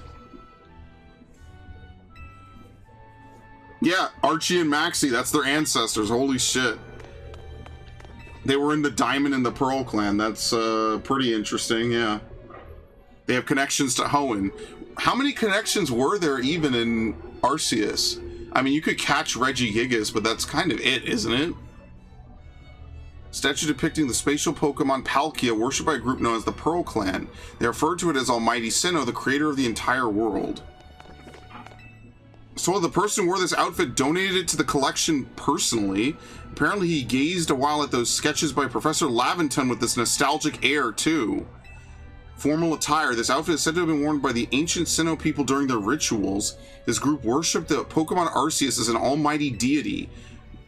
Though it's thought they showed their respect by mimicking Arceus' appearance, even reflected in the way they styled their hair.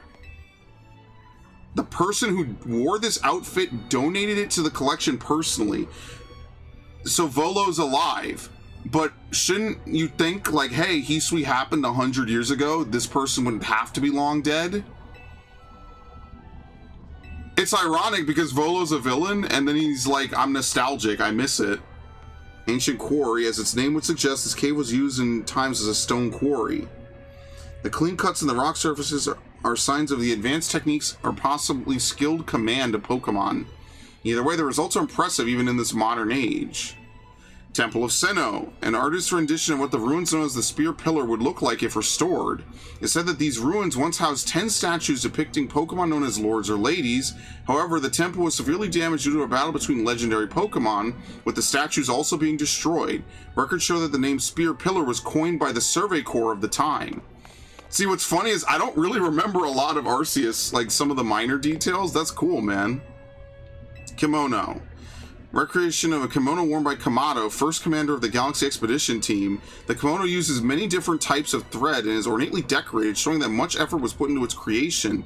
Thus, it is assumed that the kimono was quite costly, but it is unknown whether Kamado acquired it himself or if it was given to him as a gift. The pattern provides evidence that gold duck could be found at the time the cloth was embroidered. They used to make their Pokeballs by hand. I mean, if Kurt's alive, Kurt still probably does make his Pokeballs by hand. So these are all the Pokeballs that you had, 9 different ones, and then there's a couple special ones that you only use once. People of the time crafted their own Pokeballs using apricorns and the mineral tumblestone. Many varieties are said to have been crafted, each displaying different properties depending on what materials were used. Crafting one's own Pokeballs in the modern age would be a true labor of love given the difficulty. Sketches drawn by Professor Laventon.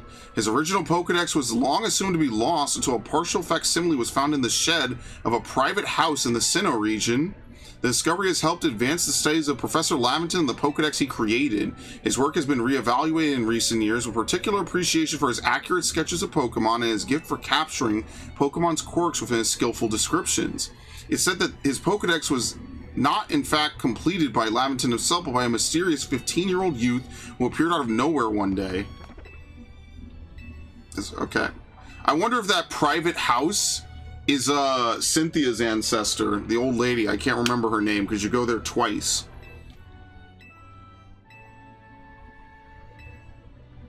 There. Okay. There you go. How'd you get in there? Survey Corps uniform. This uniform remained undamaged even when its wearer rolled over rough terrain to dodge attacks from wild Pokemon. It could withstand both heat and cold and is said to have even withstood Pokemon moves. Remarkably, the white kerchief was believed to never slip off no matter how the wearer moved.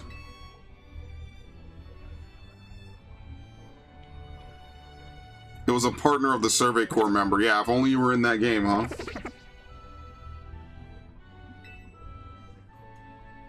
The one where they go back in time, try to subdue Arceus. I have no idea if that is a movie or not. I eventually will watch the Pokemon movies and all the shows and you know, the series, but that's a huge, like, 1,000 anime episode endeavor, so I don't know if and when I'll get to that.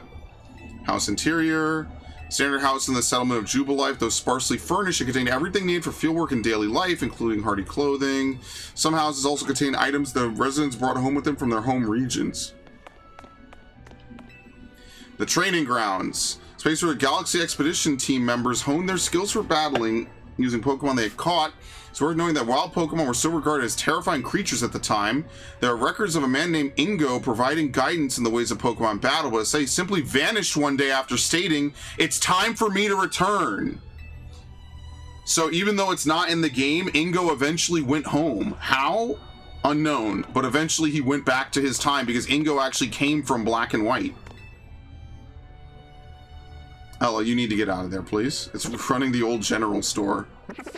So probably both you, Ingo, and anyone else who was pulled out of time went home one day. It's just not covered in the game, obviously. Within the settlement of Jubilife, fields were established to grow crops. Beyond its walls was the beach where settlers first came ashore. As more Pokemon were surveyed and the area was developed, so too did the population grow. It said that the Pokemon they befriended also helped with various tasks such as farming. I wonder if Volo came forward in time. Maybe that's also possible. Like, he's either immortal or he came forward in time somehow. It's unfortunate. We'll probably never know. There's never going to be an update that'll like add that little bit of story, even as like a movie. That would be really cool, actually. There you go. It's the crafting station. This is really cool. As someone who played Arceus probably to a sickening degree, this is like really cool to just figure out what happened after it. Coronet Highlands, as well as the Crimson Mirelands and Lake Valor. Though very different from modern Sinnoh region, the geography itself is accurately shown. It's believed the surveyor viewed the area while riding upon a flying Pokemon. Many children can be seen, perhaps indicating the fear of Pokemon had lessened and life had stabilized by this time. What if Ingo shows up? I don't know. That might be a little bit of a... I think what they really wanted to say is, like, even though you're out of your time, they eventually sent you home. I think Arceus might say something along those lines, but it's never actually covered in the game. And so people were like, well, what if you just never get sent home? So you get sent to the past and you die there. No, I think you get sent home. It's not that grim and depressing. You found a lost pupil pretending it's a giant, or sorry, a great big monster attacking Lumiose City. Once you time travel, you become immortal. Is that actually true in Pokemon? Is that happened to something in Pokemon? Was it Mystery Dungeon or was it the main series? I feel like Narg is not completely like just randomly talking about it. I think there's some series where if you time travel, you become... No! Looker's a faller. He fell into an ultra wormhole. That's what it was. That's what it is. And once you become an ultra wormhole faller, right? I'm using the term, right? Once you become a faller, ultra beasts are attracted to you forever. And they actually, it's implied they hunt you down to try to kill you. That's what it is. You fall into an ultra wormhole. People follow, or ultra beasts are attracted to the ultra wormhole energy, and you are never safe. But yeah, you don't become immortal. That's what it is. I remember now. This power plant uses fire to generate electricity. This is you know what it is? You couldn't enter this in X and Y, and people thought it would be an area in Pokemon Z, and that never happened. That's what this is. There was a power plant that you could walk up to, and you could never go into. They had so many unused areas that will just never be anything. So here's the Kalosian power plant. This plant gathers sunlight and space in order to generate electricity. Okay, I don't know what this is supposed to be. The artist has succeeded in capturing the sense of self-efficacy of the region of being isolated, but still... How is Kalos isolated? It's literally connected to Paldea, and it's across the sound from Galar. It's not isolated at all. This plant has a sharp commentary on the hidden passion that lies just beneath everyone's surface. It's a whole series of paintings on power plants in Kalos. I don't remember how many it did or didn't have. Three-dimensional map of Lumiose City created using Holotech. Here you go. Every Pokeball ever is displayed here. Look at this. Beautiful, by the way.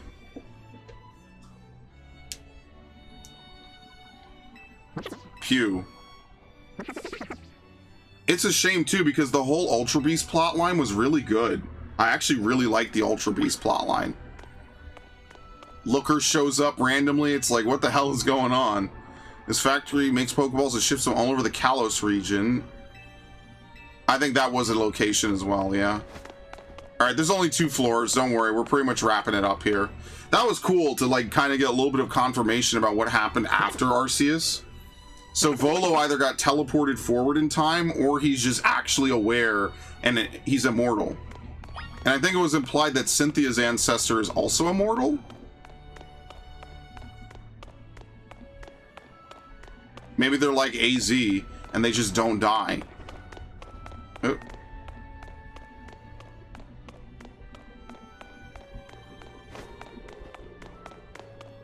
Oh. There you go. By the way, I'm loving the free camera movement. Oh my god, dude. Maybe Gen 10 might actually be the most cracked Pokemon game ever to happen and ever to be made. That might actually possibly occur. I think the Celestica people are just long-lived. I'm pretty sure AZ is implied to be immortal, though, right? They're so precious to us. We better do one last head count before we go. 1, 2, 3, 4, 5, 6... 7, 8, 9, 10, 11, 12. 13. Where'd the 13th one come from? I don't know, but we can only take 12 of them between the 2 of us. I suppose the best solution would be to have this kind trainer take this new fellow off our hands. We can't leave it here alone. It might damage the art and end up in real trouble. We simply can't thank you enough for helping us find our precious Spupa.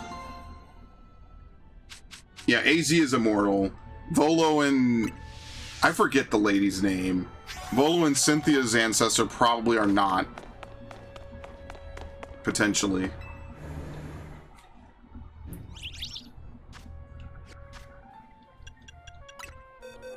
And that's why I'm sad, because Pokemon genuinely has like really good lore. Here, let me mark it because I'm totally gonna forget. Pokemon has some of the most interesting lore of almost any series I think I've played. The thing is you have to play a bunch of games, and if you didn't play events that you can no longer do, you have to either find like ROMs that will let you play them, or literally just look it up. Like, there's no way to play the Gen 4 Giovanni event with Celebi anymore. It's impossible. Kanto and Johto have the best. So esoteric. I like the original 4 gens are very nostalgic for me for a lot of reasons. Not just because it's, oh, it was from my childhood, but, you know, they do a lot of cool stuff.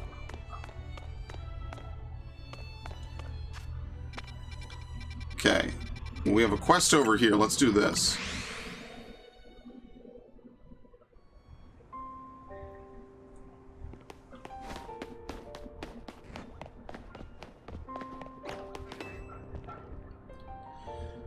I've seen you in the ZA Royale. I'm such a huge fan of that event, you know. It's been a blast taking part in it. I just love testing out battle strategies against other ZA Royale trainers, let me tell you. Kind of weird to see a kid like you holding their own in such an intense contest, though. Maybe too many green newbies are joining and making it easy to sail through the lower ranks. I'm thinking there's only one way to know whether you've earned your place in the Royale. That's right. Face me in battle and I'll give you a taste of my latest and greatest strategy. A very clever plan. The burnt tower is still fascinating. The destroyed mansion where Mewtwo was born. Those are... Oh, okay, he's just listing areas. I was gonna say, those are 2 different places. I had to check my brain. I was like, are they? Yeah, they are. Cinnabar Mansion. They renamed the burnt tower. It used to be the burnt tower and the 10 tower. Then it became the bell tower and the something tower, right? The brass tower, I think, right? No, what is it? No, it used to be, what, the 10 tower and the brass tower? Now it's the burnt tower and the bell tower. And Ho-Oh stayed in its place, but Lugia left after it burned down. Here's a heads up for you. There's going to be more on the offensive than just dealing damage. Okay. Yeah, I miss those kinds of optional areas. Hoenn has tons of optional areas. They changed the abandoned ship, though. It's now, I think, Sea Mauville or something. It's some other place. It's like an abandoned research facility. Ow. Okay, you know what? Whatever. Let's fight. Tin Tower became the Burnt Tower. Okay.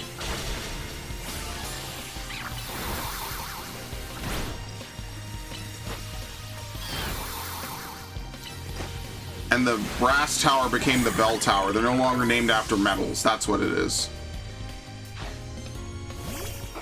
Cotton Guard.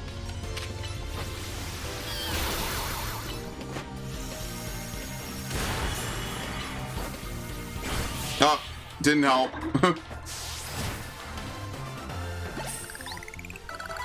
Very nice. How could this be? I even gave my Pokemon Oran Berries to hold.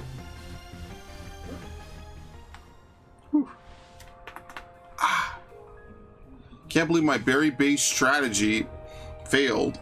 When you have your Pokemon hold an item in battle, it can trigger all sorts of effects, you know.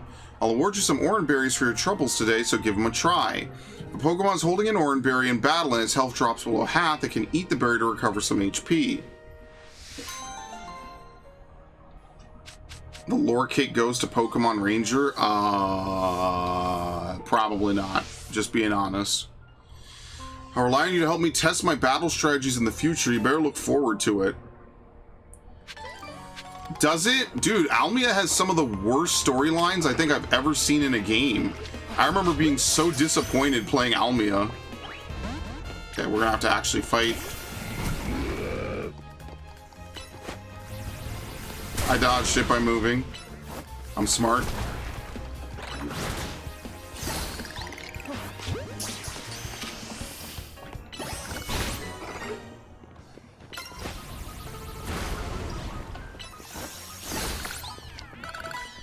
Okay, I know on good authority that Meditite evolves at level 37. Froakie can evolve.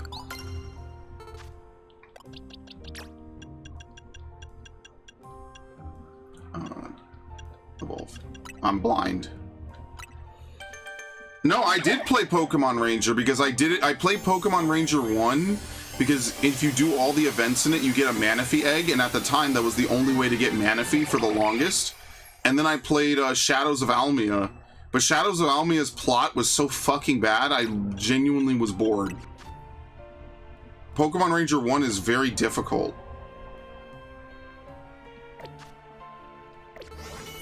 I remember that.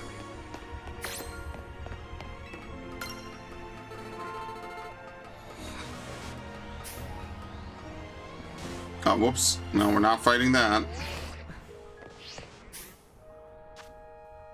Okay, that's it. We've caught everything. Alright, let's go to Wild Area 2. We're missing Starmie. That's what it is. Okay. So now that we've seen Starmie, we know what it is. So it must be in the water somewhere. It must be a rare spawn.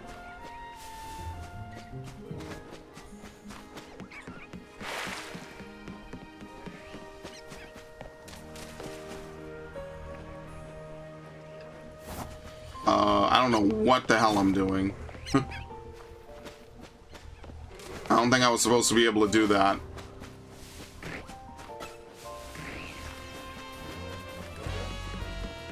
Maybe you have to surf before it appears. Is that a shiny Patrat? I have no idea what shiny Patrat even looks like. I'm not bugging, right? No, it would be sparkling. Right? Why does this look so weird? That's not shiny. No way.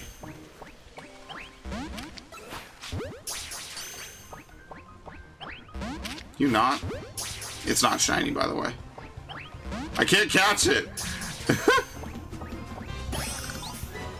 There's no way that's shiny. Yeah, no way. Proper shading? Good frame rate for starters. This game runs at a smooth, I want to say 60. So it looks like a normal video game that you would actually play now. As opposed to Violet, which runs at an inconsistent, terrible, like 15 or 20 at best. And BDSP, which is all chibi. Like, there's a lot that just makes this game actually fun to play. Shiny as blue eyes, okay. See, Ash knows this. I don't know some of these older Pokemon. Or rather, some of these not post-Gen 4 Pokemon. I know them, I don't know their shinies by heart. It's a shame. I won't be able to bring in my shiny Sigilyph again. I don't know if Sigilyph has been in a game in who knows how long, so... that's kind of unfortunate.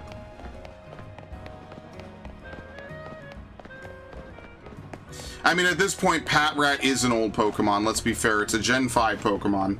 We're basically on Gen 10. Is this still Gen 9 or is it Gen 10? Because you can't import out of this game. Once a Pokemon comes into this game, it's stuck in here forever. So I don't know. I don't know what we would consider what Gen this is. I think next year they plan to have a new game.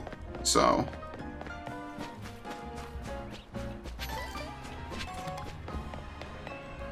okay. We've been over this. Poison is the best status condition, hands down. It chips away your opponent's HP, which is obviously the smartest way to win. Well, I couldn't agree less. Paralysis puts all other status conditions to shame in my book. Paralyzed opponents have to deal with a nasty drop to their movement speed, you know? Pummeling them while they're slow, then seizing an elegant victory, that's the way to do it. You there, random passerby, you came at the perfect time. Help us settle something, would you? We're trying to decide if poison or paralysis is better. That means facing us in Pokemon battles, starting with me. What do you say? How about toxic? Yes. You know, is this the first time a generation has begun with a non-standard mainline game? We shall. Paralyzed Pokemon suffer a significant drop in their movement speed. I'll go all out on offense while your Pokemon are sitting ducks. Lady Lease. Who do I have? Diggersby? Oh, finally, I won the luck of the draw. Would you believe it? It only took me like 7 hours of gameplay. What? Where'd it go? Oh, they could switch? Yo, are you... why did she switch, though? I had the advantage. Oh my god, dude. What is happening in this game? The AI is doing crazy shit I've never seen an AI do before. Not in this level of play. It's really rare that the AI will switch in non-battle frontier, right? The AI actually said, oh no, this is the wrong Pokemon, and switched. To be careful, paralysis lingers even after a battle ends, you know. If any of your Pokemon are paralyzed, be sure to cure them using Paralyze Heals. Paralyze Heal. You held your own against Lisa's paralyzing moves, did you not? Bad at all. Well, your next opponent is me. My powerful poison will sap your Pokemon's HP dry. Next up is poison. You ready? Pokemon that have been poisoned take damage over and over again. Soon you'll see how terrifying that can be. What are you, Koga?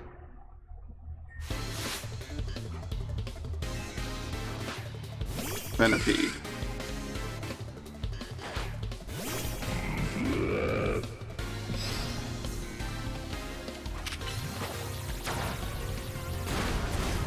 Finish it.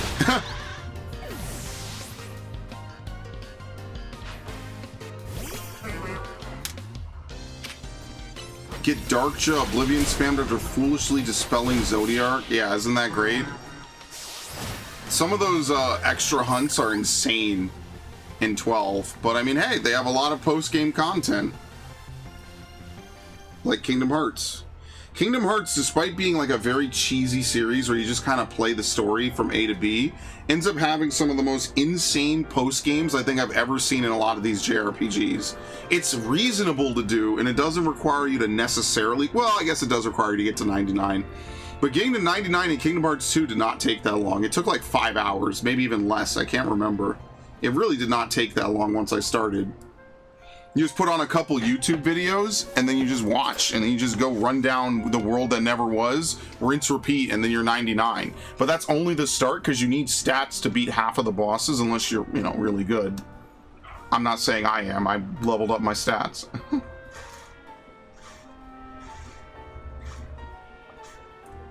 Last 10 hunts are absurd? Yes.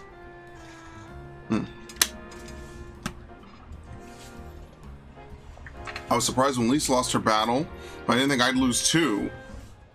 Well, you face us both, so answer honestly. Which status condition was tougher to beat? Neither of them. You're both scrubs.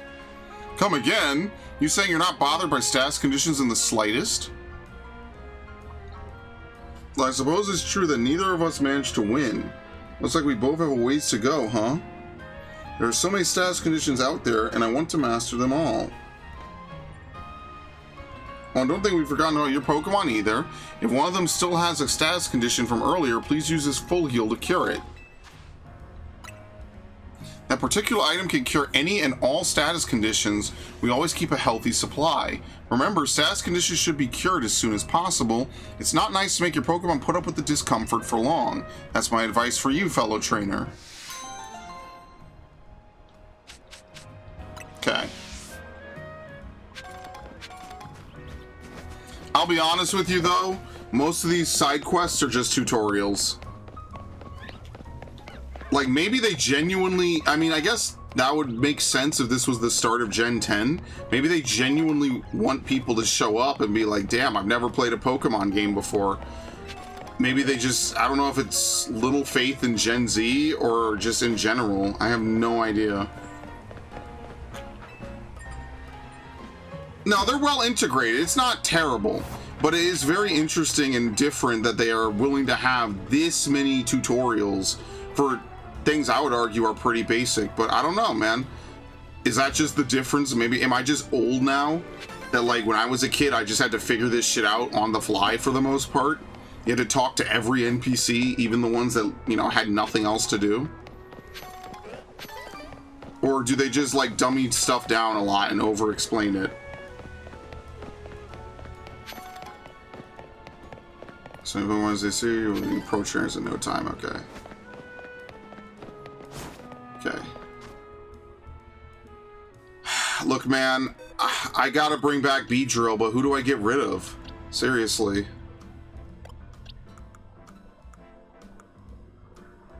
Okay, here's what we're gonna do. We're gonna move all the actual Pokemon I plan to use into like box 16.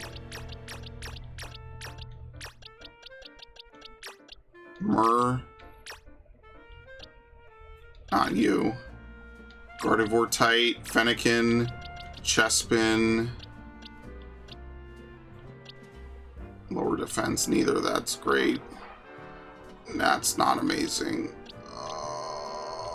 Can you not? Houndour is even a special defense tank. Attack up, defense down. That's not totally terrible. There you go.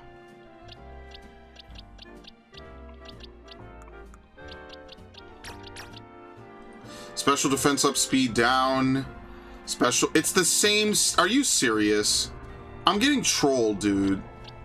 Well, you know what? I like male Meditite because the ears aren't lowered, which is kind of nice.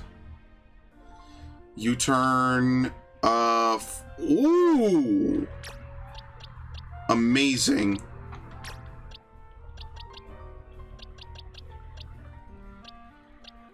Pidgeotto. Why the hell did I catch so many of these? Seriously.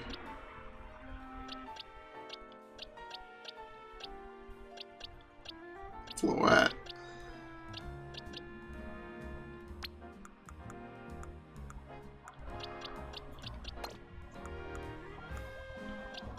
Okay. The rest should be whatever, right? We do have Whirlipede, which is probably only a few levels away. Let's see. Special attack down. Oh my god, dude. These natures are so bad. These natures are actually trolling me. Alright, we do need to separate some of these Flabébés since we have a couple different ones. Alright, so we have what is that? White flower Flabébé?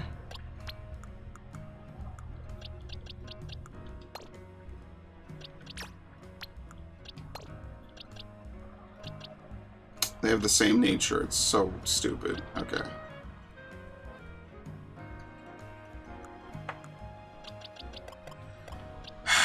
I don't know, man. Who do we bench? Obviously, I'm well aware that Greninja is broken and really good. The only thing is, like, I don't know, man. I want to use Beedrill no matter what. So, like, what Pokemon have I already used a lot? Really, none of these in years. I've never had a Litleo that I actually really used.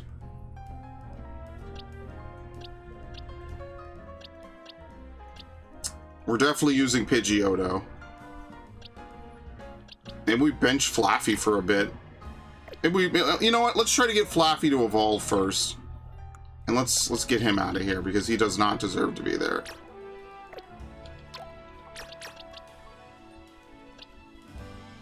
Careful and careful. Okay. All right. What other Flabébés do we have? I'm not using Emolga. Hold up. Maybe I judged you too harshly. Look at that. Do we have other Flabébés? Alright, we have red flower. We have red flower, white flower. And I think that's it. I don't think we have anything more than that. Was that gentle? Lax. Okay.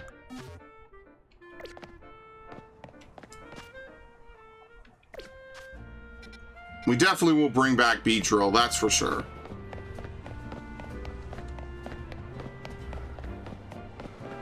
Am I this methodical in real life? It depends on what we're talking about.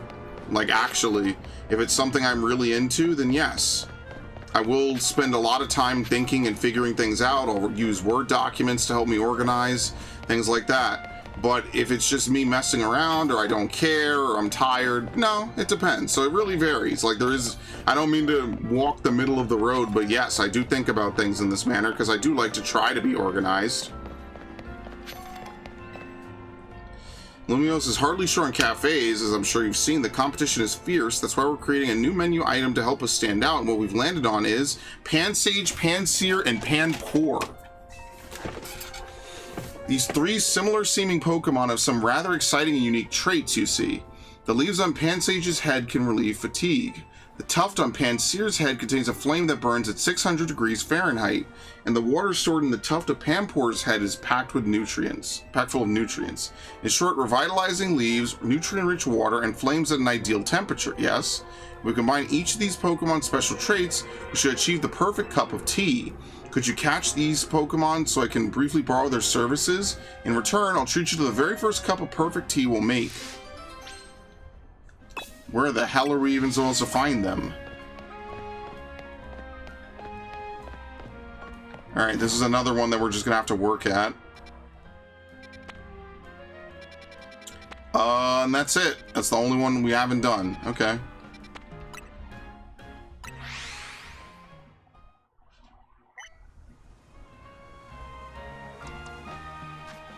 Okay, well, if we're gonna do this, then I'm gonna swap in Beedrill.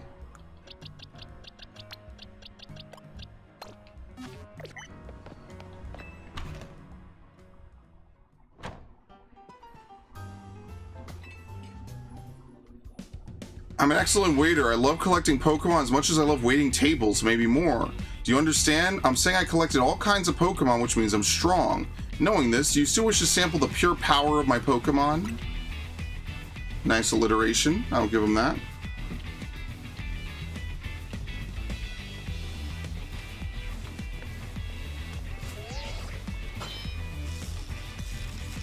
You're clear to start a promotion match. May I present our main course for this evening, a promotion match. Bon appetit. I'll make it to the top of the ZA Royale, just you wait and see. Once I'm rank A, I'm going to make Restaurant Lena a 3-star establishment.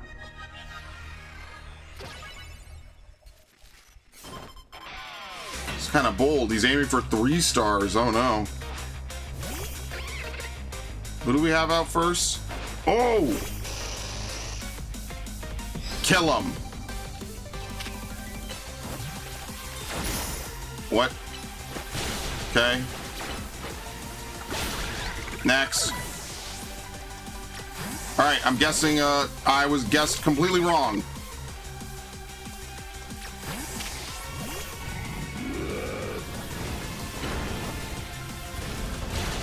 Well, he walked into it, actually, which is nice.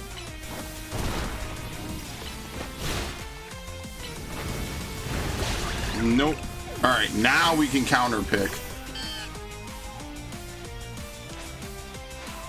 No, I cannot let my dream end here. I will have my 3-star restaurant. Semaphore.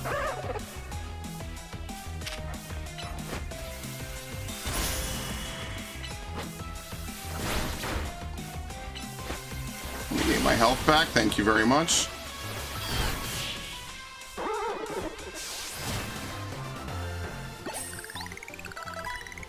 Very nice. The harmonious flavors of my trio were so perfect, and yet... I bought a variety of evolution stones to form a well-balanced team, yet we were overpowered. In any case, it's incredible that you could dodge my treasure Pokemon trio's mix of moves. Victory is confirmed. Now processing your promotion. V. We're promoted to rank V. Feel free to visit our fine establishment again and enjoy a nice meal. I look forward to serving you.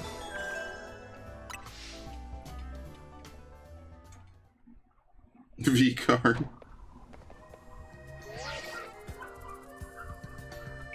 It's Emma. Listen, I received a tip that the Pokemon I've been after is in your area right now, but... Z. That cried just now. Do you see what kind of Pokemon it came from? It's a black Pokemon. Whatever you do, don't let that Pokemon out of your sight. Based on its cry in your description, I have reason to believe the Pokemon near you is Zygarde in its 10% form. What could it be thinking? We need to find out why it's here. I'm heading there now.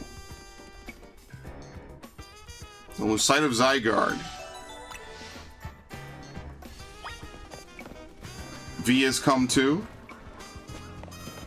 Alright, during story events, you cannot sprint. Just in case anyone's wondering, I cannot sprint right now.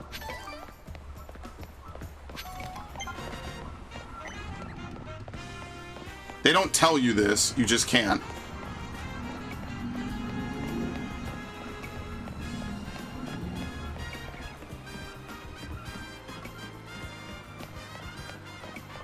You also can't roll.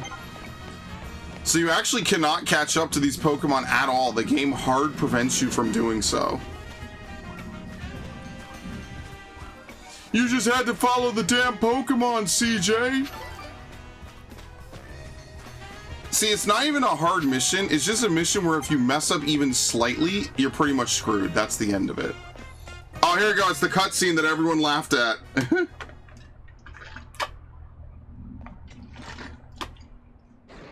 Zuh. Zuh.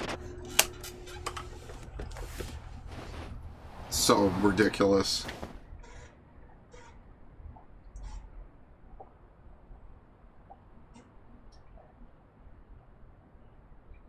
Zuh.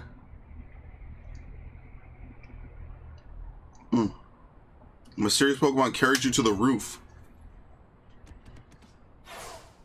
Alright. Where's Zygarde? I'm picking up a strong surge of Mega Power. That Absol up there looks like it's in pain. We've got to help it. How'd you even get up on the roof? He needs a Mega Ring. As, how did you... Floette alerted me that there could be another case of rogue Mega Evolution here. Time is of the essence. We must leave this battle in Malcolm's hands. Lucario, deliver this Mega Ring to Malcolm. Sounds good. That Absol is on the verge of falling prey to Rogue Mega Evolution. To defeat a Rogue Mega Evolved Pokemon, you must wield the power of Mega Evolution yourself.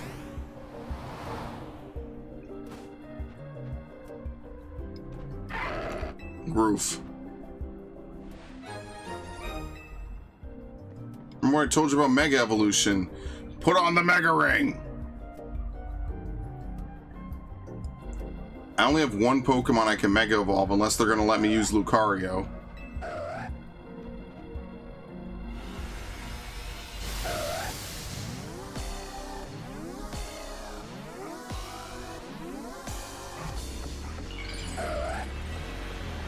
Genuinely the coolest thing they've ever done with Pokemon.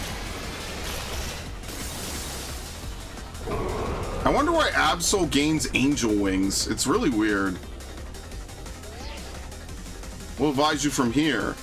To face down a rogue Mega Evolved Pokemon, you must also use Mega Evolution. The Mega Ring I gave you can hold Mega Power within it.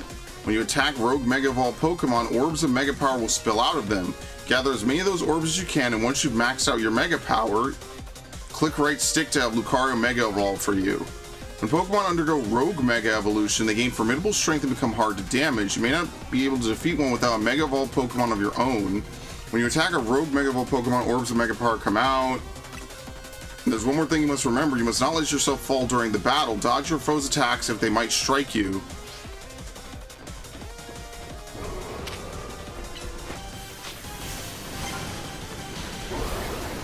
Okay.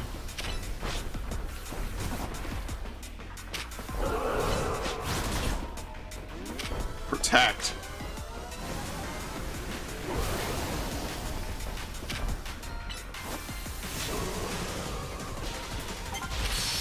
Okay.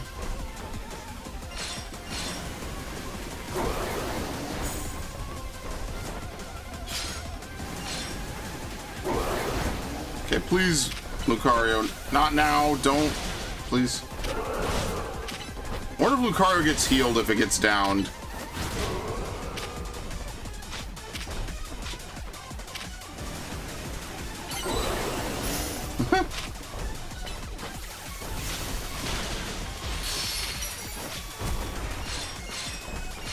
Okay.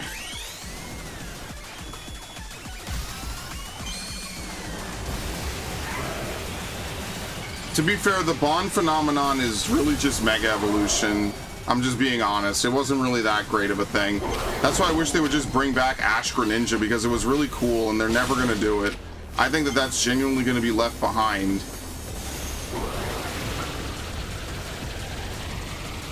And it sucks, because it's actually like a really cool transformation. And like, you know, again, Pokemon might be doing something right now, but it is one of those things they're probably never bringing back, ever.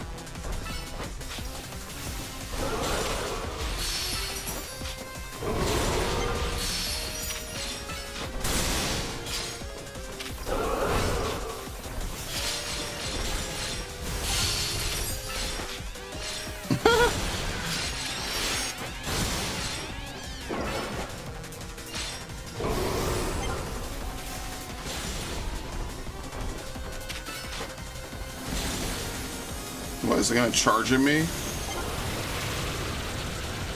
Okay. I don't even think it's tried to like jump at me at all. It just fires air slash.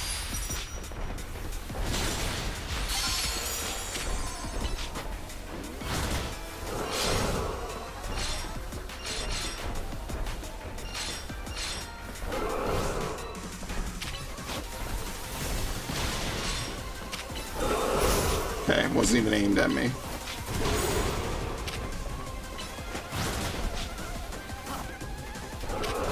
Alright, obviously Absol is probably not playing with a full deck.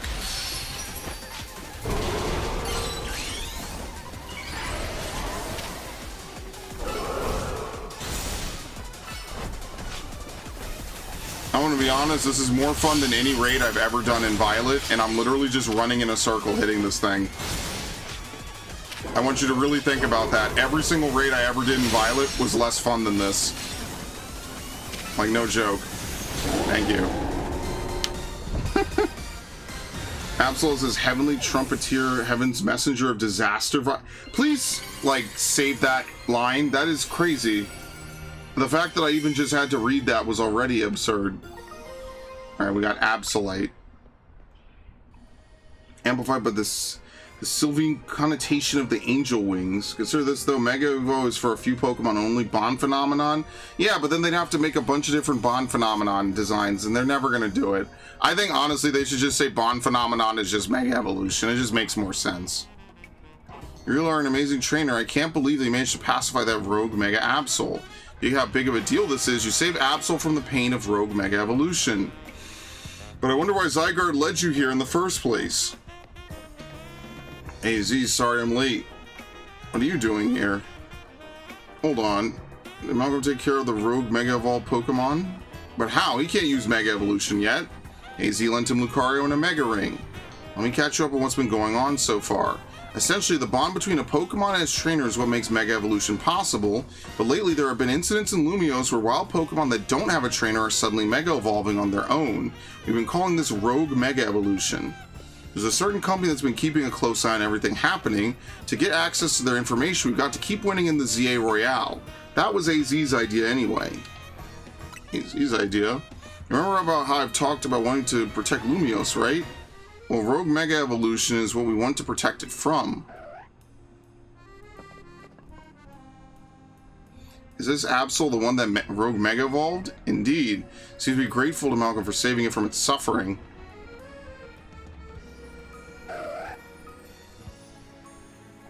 Some twist of fate has led your paths to cross. Perhaps you should keep this Absol at your side. Man, they just throw Pokemon at you in this game.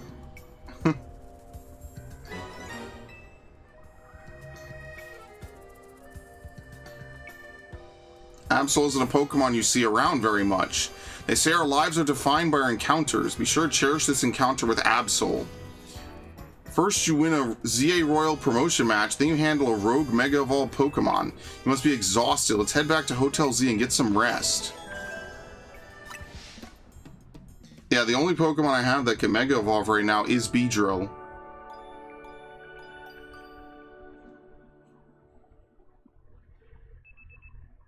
Oh, let's see. What the hell is going on here? No. No, thank you. Okay, that's great. No. Okay.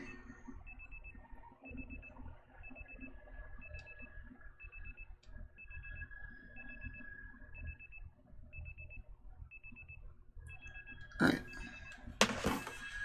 The next day, your alarm is going off.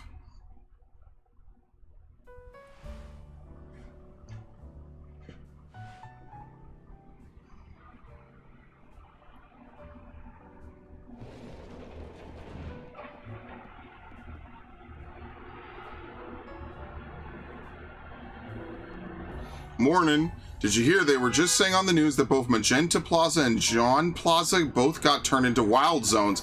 Oh, we're gonna get more wild zones. Okay, hold up. Wait a minute. Boy, does this lobby ever start feeling empty when Lita and Naveen are both gone. Where's Lita? Dance practice. She does it every day. She's pretty dedicated. Oops, one sec. Vinny's calling. Hey, Vinny. Uh-huh. Got it. I'll bring Malcolm. And that guy always calls when a text would be fine. Must be a corporate thing. Anyway, Vinny says he wants to talk to us about Rogue Mega Evolution, so you and I gotta head out to the Quasartico Inc. office. I like how Floette just flies away. Oh, man.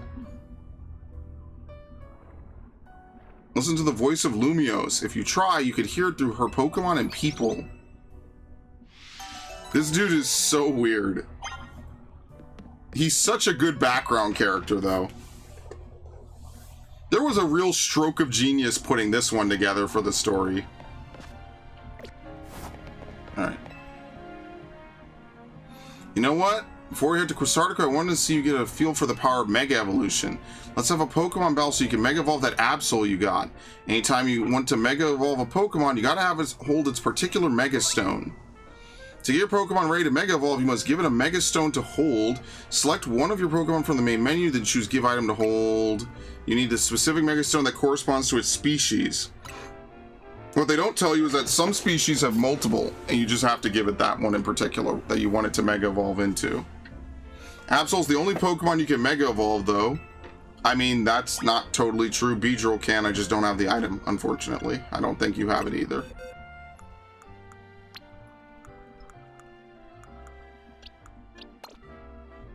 Bashful nature.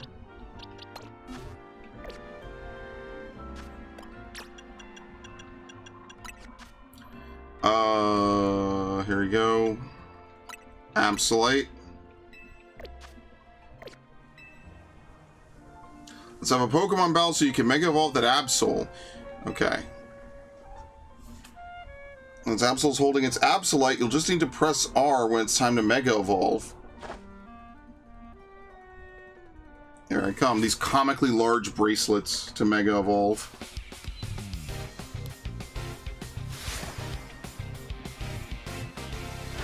Croconaw. Okay.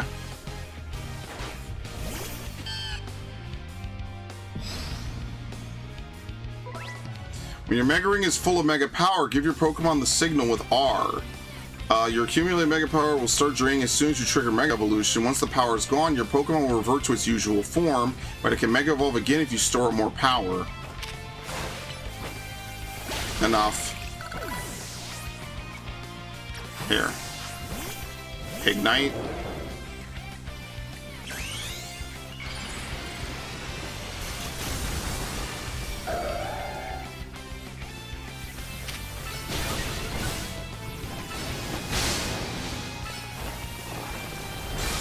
You know, it's actually funny. This thing is strong against me. Alright, that worked. Manectric. I'm not gonna lose. Time to show off my own Mega Evolution.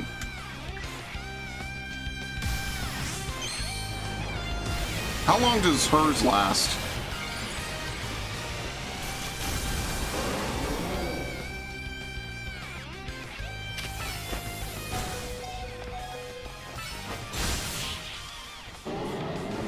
What? How did I win in one shot? Unless I thought I missed with my attack. Okay. You managed to be when I use Mega Evolution. That's incredible. We traded. That was the weirdest trade of hits I think I've seen. You got the hang of using Mega Evolution quick.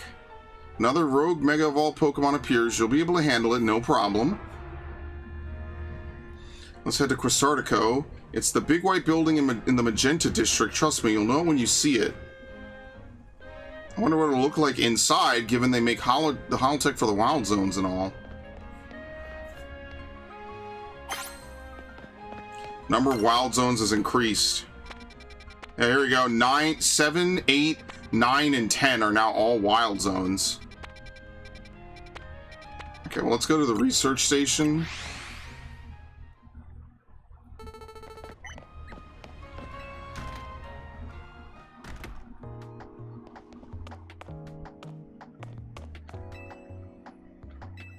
Director's office.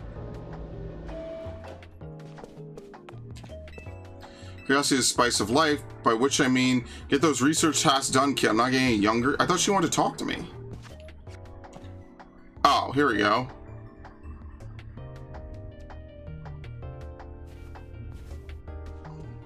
Thanks for coming. Have you figured out what it is I need you for? Would you just explain? Well, now, that's a dull response, isn't it? Fine, if you're going to be so boring, I'll just get to the point. See, my predecessor left me with a little homework. He asked me to entrust some of his Pokemon to any interesting trainers I came across in my work. And despite your disappointing reaction just now, you're generally pretty interesting. Don't be shy, go on and choose one. Well, I mean, we'll take the fire starter, obviously. Charmander.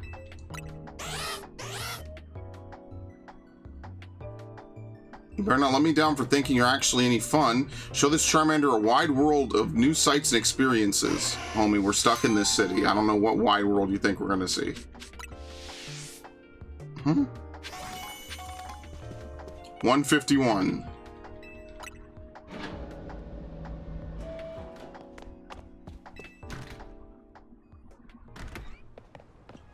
Okay. Alright, we have one down the street, and we have a couple in the northern part of the city.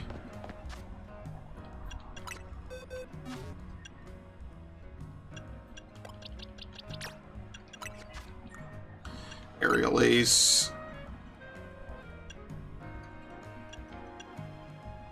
Slash.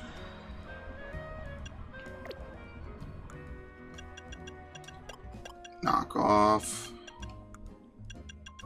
Shadow Claw. Heightened chance of a critical hit. There's no abilities though.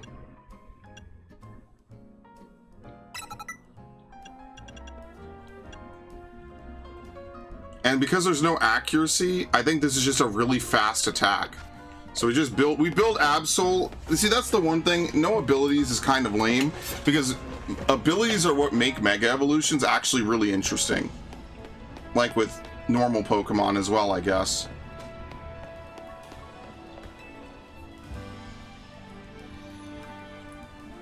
Look over there, you see that mound of dirt? I think a wild Pokemon's made its nest there. The problem is it's preventing anyone from using the Holovator. If you chase that Pokemon away, I feel a little bad for it, but we don't really have a choice. Okay.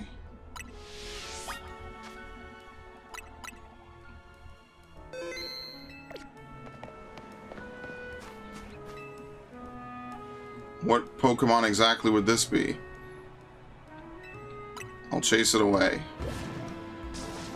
Oh, it's just Diggersby. Okay. Dig!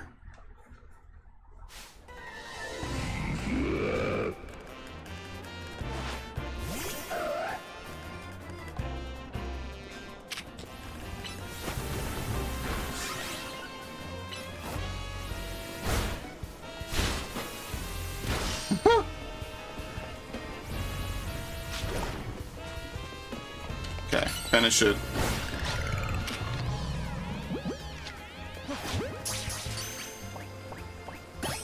Nice.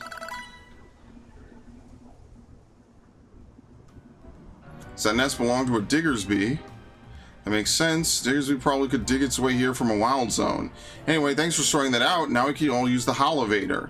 Don't worry about Diggersby Hole. I filled it up while you were battling. Now you can reach the rooftop too. It's got a great view of the tower. Check it out sometime.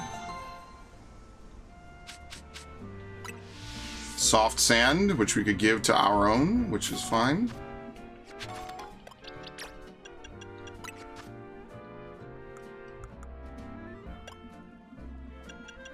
Normal Gem. Yeah, they used to have gems for every Pokemon type. They removed it, all the other ones, and just gave it to gems. Sorry, they just gave the normal gem, and that's it. They removed everything else. Deep Stone. What evolves with a Sunstone? There's like the Sunstone, the Shiny Stone, and the Dawn Stone, and they all do different things, and it's... I have to try to remember what does what. Okay, I think we're good. Sunkern, yeah, Sunkern into Sunflora. Espeon in some games evolves with Sunstone. I don't know if that's still the case. In some games, the evolutions evolve using the stones, which kind of makes sense. If I was them, I would just add in all the other evolutions we're missing. I wouldn't even hold back. I'd be like, alright, here you go. Just have Eevee evolve into a bunch of different types. Who cares? You think anyone would seriously think it's bad? People would be like, oh my god, finally I could have an Eevee in my favorite type.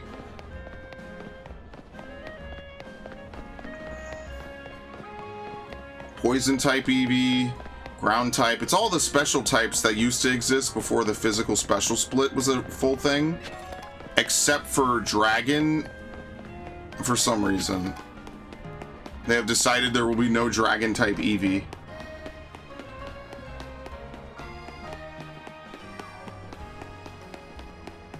Hey, what the hell is this? Okay, we definitely can't do that. Like, yeah.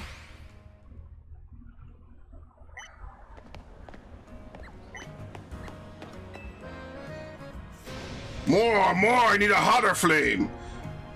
I suppose you must have heard me talking rather loudly to myself there. The problem, you see, is I can't get a hot enough flame in my kitchen. Litleo here provides our firepower, but it can't burn a Maxia until it lets loose in battle. So I must ask for your help, kind stranger. Would you have a sizzling battle with me and my Litleo to get it nice and fired up? Okay. Let me know when you're ready to have a sizzling hot Pokemon battle. I guess we have to keep Absol around just in case. We have no choice. Just in case we do like another raid or something, we can at least Mega Evolve at all. Since it's going to be a major part of the game. It's ironic because Mega Evolution completely trivialized X and Y to the point that you just get a Blaziken and Blaziken will solo half the game for you.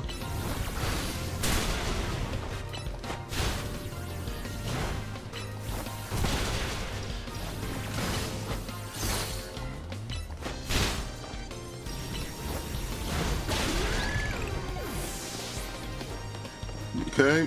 Oh, we're burned. Very nice.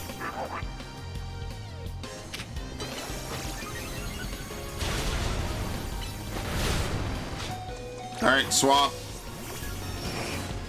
Ow!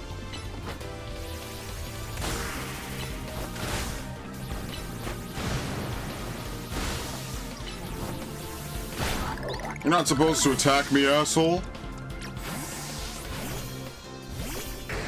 Houndoom.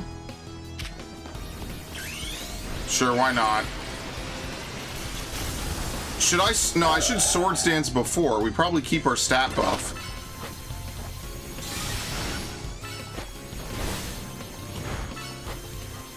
Very nice.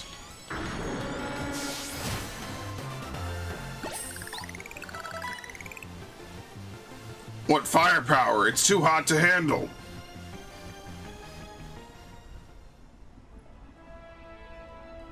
What an intense battle. I almost caught fire myself.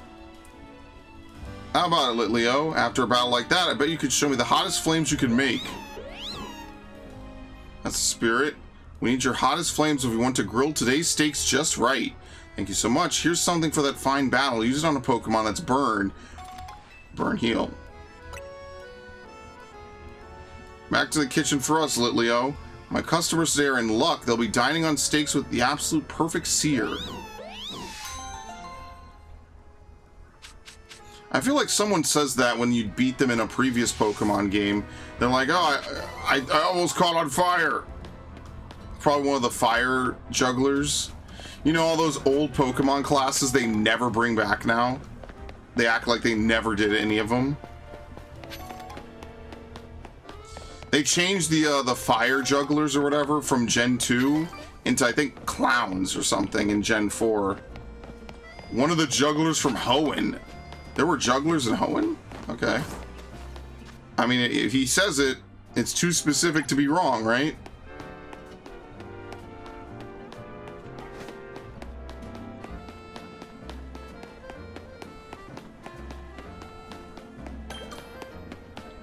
Okay.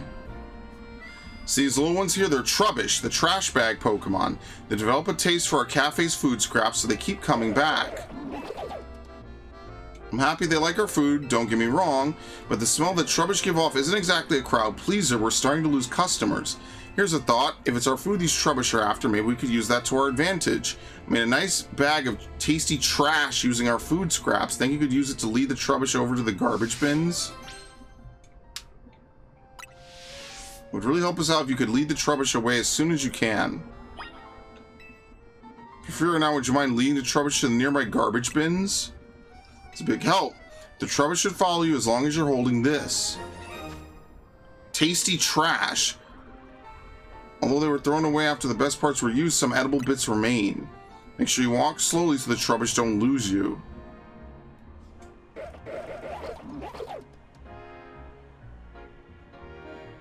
Three, two, one, go! The garbage bins are down this alleyway. Good luck.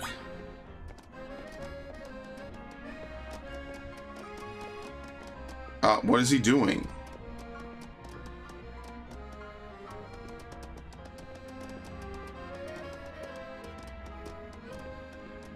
He looks like you have some admirers. Yeah, they're trash.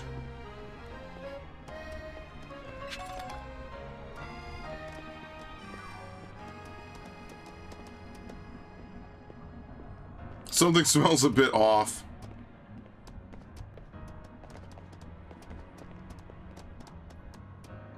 Not this way? Okay, it's this way. There's a garbage bin right over there. What? Whatever. Like, you could actually see it. Are you doing a phalanx impression? Seems tough, but hang in there.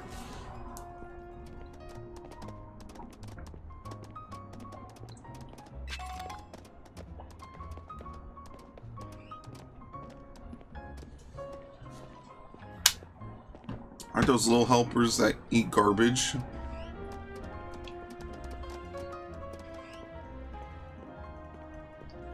Why is everyone so happy?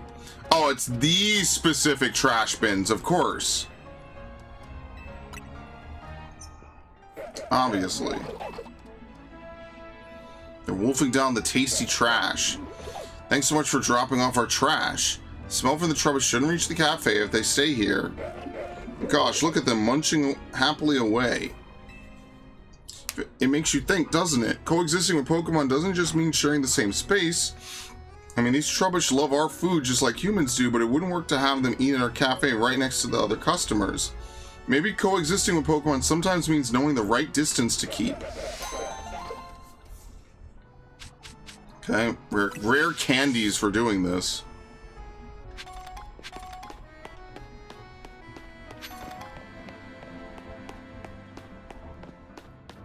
Okay.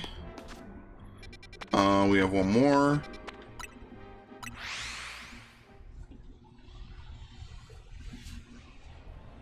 Did she suggest separate but equal? Indirectly, actually, yes. If you want to read in very deeply to that, sure.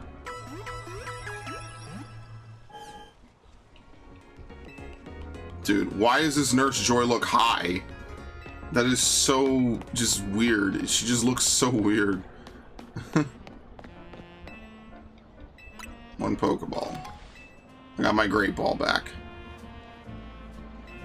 Now that the whole ball recovery system is just a complete don't worry about it, just throw like your life depends on it mechanic. Did they get like a lot of feedback that Arceus was too hard, or I have no idea. People say Arceus was hard. I don't know. I must have played a different video game.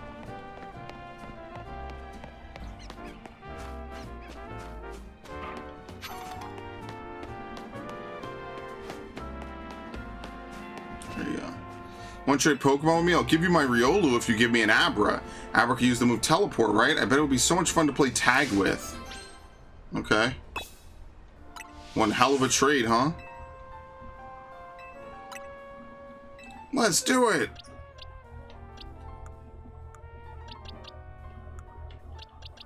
There you go. Sending Abra to Bond? The name's Bond. James Bond. Imagine him not having an Octillery and a Clowitzer.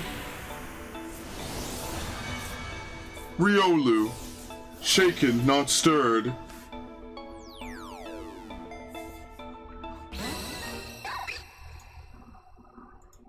Okay.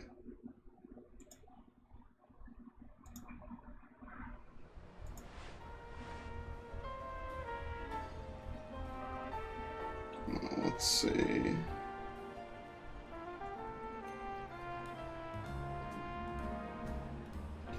All right. A real life Abra. Come on, Abra, let's play tag. It went to sleep. You just go to sleep. That's not how you play tag, Abra. Wake up.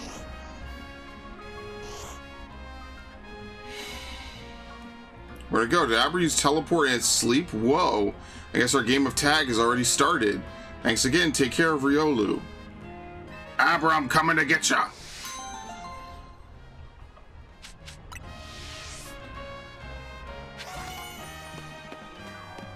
Okay. Alright, I think that's it. I think we do the story now. Got the classical evolutions.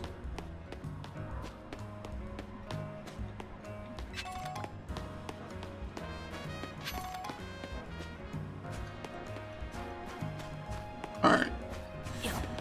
Are we not going to have to collect a whole bunch of Zygarde cells later? I've only had to do that in a bunch of different games. That would be kind of funny. Okay, well, let's progress the story.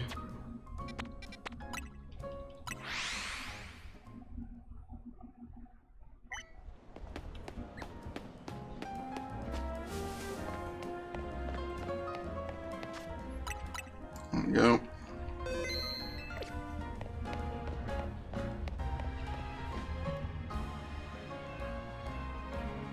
This is Quasartico's building. It was only built about 3 years ago.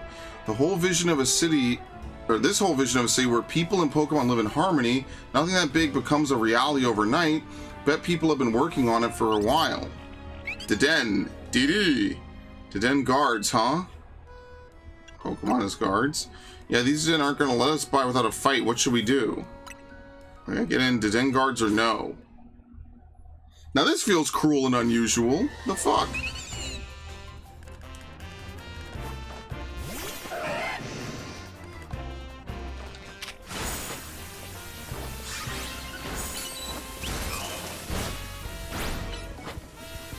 Where's my crits?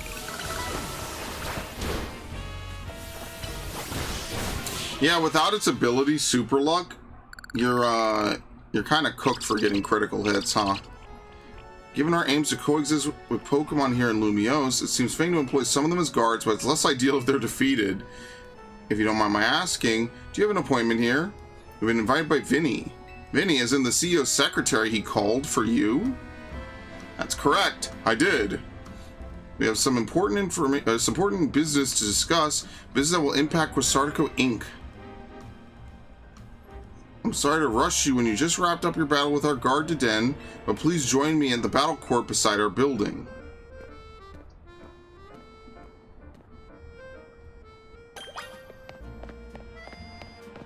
Okay.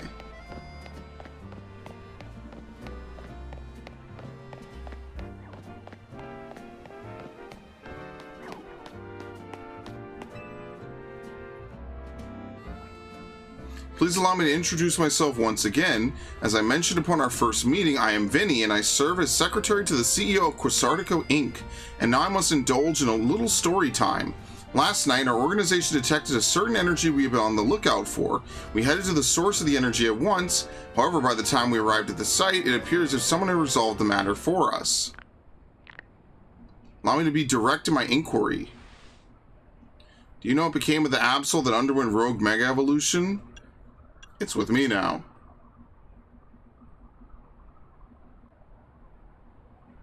Superbly done! Where's this going, Vinny? As you know, Quasartico Inc. has been tasked with carrying out the city's redevelopment. We became aware that these cases of rogue mega evolution could impede our goals. As a result, we've been quietly working in the background to try and take care of any incidents. Yet these incidents have only increased, and our teams are struggling to respond to them all. And since Malcolm took care of the Absol, now you're interested in him. Superbly deduced. That is exactly right. You're truly a Pokemon trainer worthy of the Mega Ring that AZ entrusted to you. Now, as I was saying, we had to consider creative solutions to our lack of internal human resources for this task. An idea was floated that perhaps we could ask strong Pokemon trainers in Lumiose for their aid. That is how the ZA Royale came to be. We have provided highly ranked participants with Mega Rings partly at the behest of AZ. He has made it clear to us that we must locate the strongest Mega Evolution user in the city. And I've been trying to get into the upper ranks myself, hoping Quasartico would loop me in about cases of rogue Mega Evolution if I did. Malcolm and I are still just rank Vs. Which brings us to the main reason I summoned you here. One moment. Taking care of the preparations, it should appear on your end momentarily. Promotion match announcement for Malcolm Trainer V.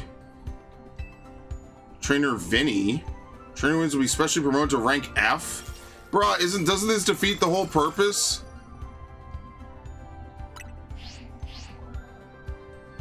Looks like both of us are having our next promotion match against Vinny. Malcolm may have already received a Mega Ring. We haven't yet had the chance to evaluate his fitness for taking care of rogue Mega Evolution incidents on his own. As the leader of Team MZ, Tawny, it would be more efficient if you could also receive direct updates from our team going forward. I want to protect the people and Pokemon of Lumiose, and that means helping out the poor Pokemon undergoing rogue Mega Evolution. Looks like we need ourselves some Challengers tickets.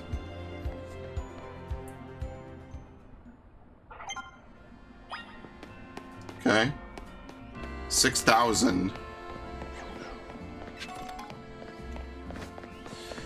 Don't tell me we're just gonna skip the majority of the alphabet. After I went through all the work to put this in the title of the video, they're gonna do this to me.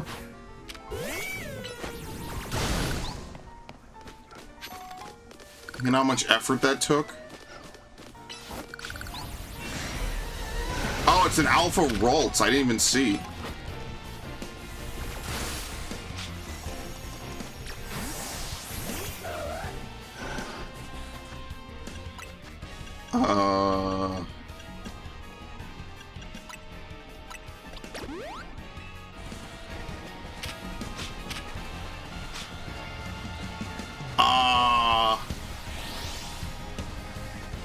Okay.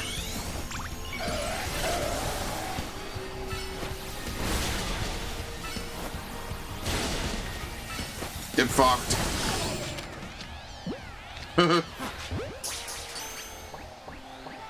Very nice. Ralts. Probably with a terrible nature. There's my Gallade. Well, we found out where Ralts is.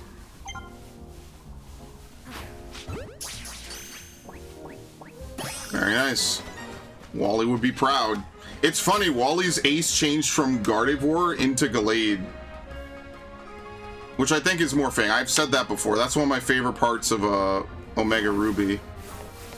You have like a crazy samurai fight in Hoenn, complete with rose petals and everything else.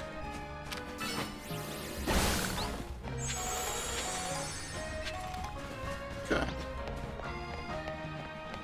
It was a bit on the nose. I don't know. I liked it.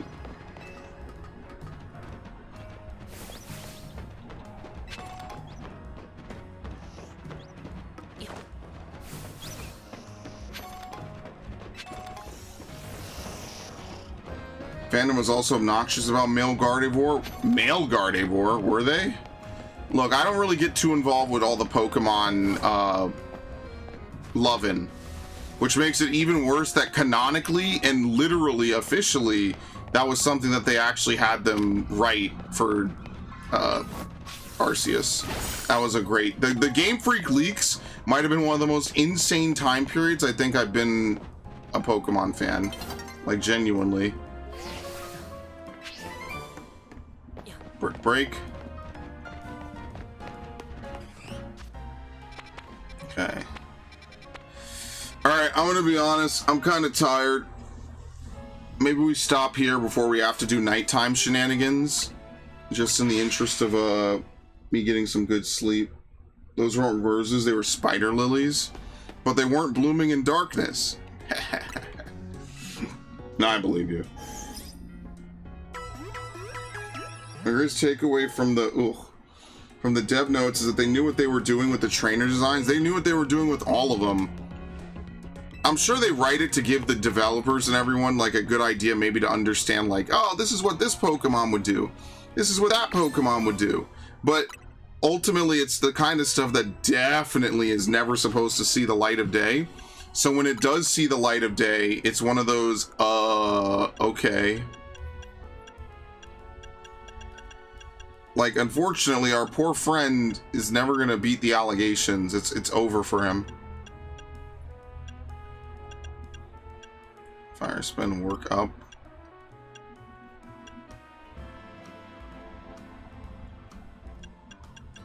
Where's Brick Break? Sorry, I'm half out of it. Bullet Seed. Where the fuck is it? Didn't I just pick up Brick Break? Here we go. Sorry, I'm kind of out of it. Now, do we need to have Rock Smash in order to learn and break stuff?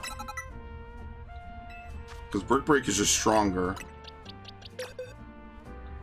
I mean, that's insane. They wrote a busty Latina on Skyla's pre-design prompt. Did they really?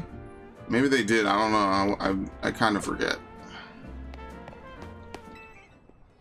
You should make a habit of swinging by new Pokemon centers whenever you spy one. That way they'll be registered as a travel spot on your map, and to help you register this handy bit of info in your brain, here, a Swift Feather to remind you.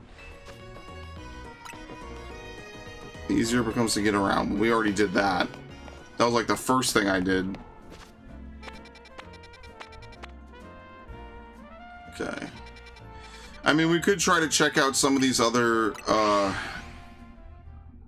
wild areas. Maybe the Pokemon will be higher level. There you go, 18 or above.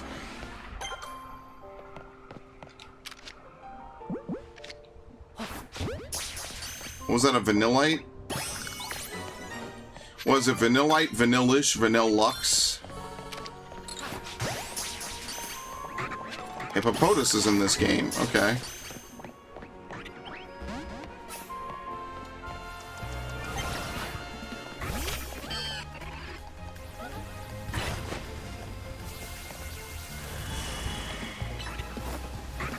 Maybe Razor Leaf isn't that good. It seems like it doesn't have great tracking.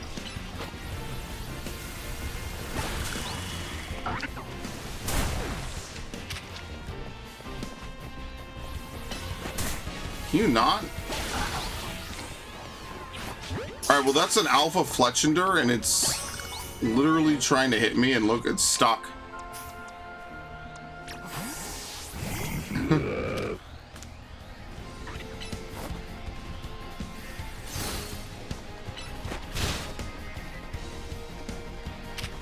Look at this.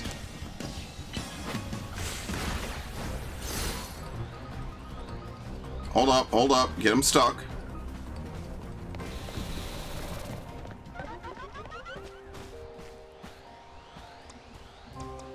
Okay.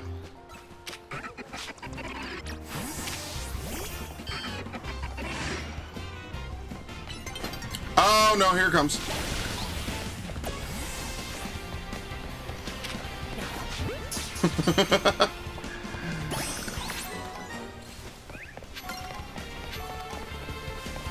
It's a Floette.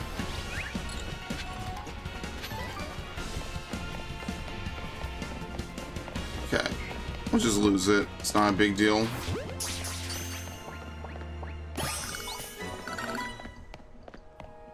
Azalea. Is that it?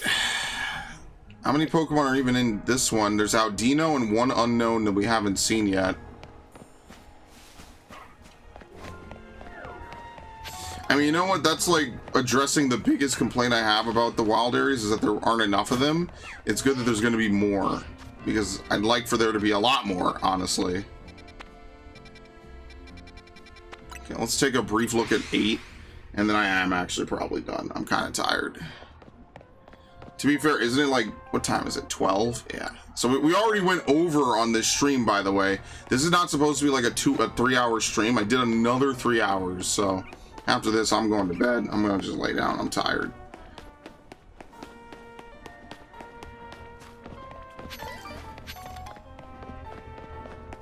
Okay. Where is it exactly? The wrong avenue.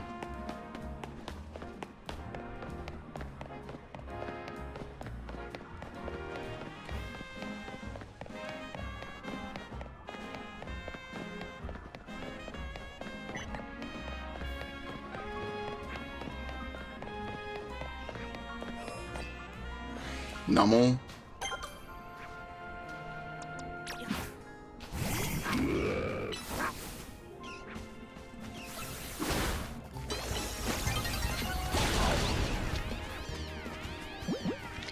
Premier balls only. I mean, all we have to do is farm a couple nights and we'll be good. We'll have tons of money.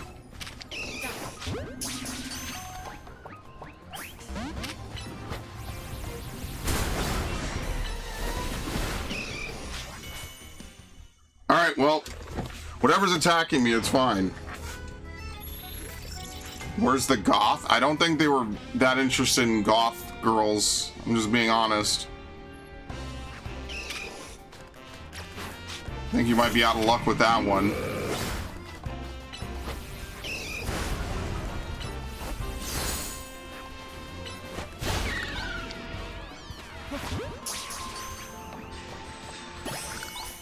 A chop. Drillbur. What the hell did he even use on me? What? Game Freak is full of liars. When the hell did they promise you that?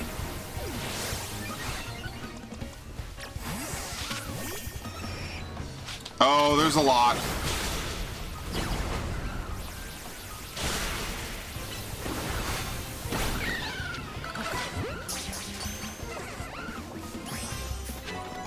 Okay. What type is Drillbur?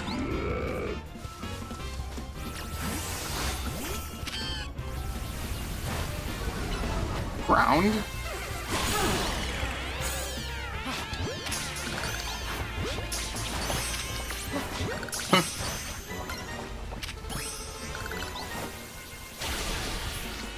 There, one of these has to be good, right? Sandile.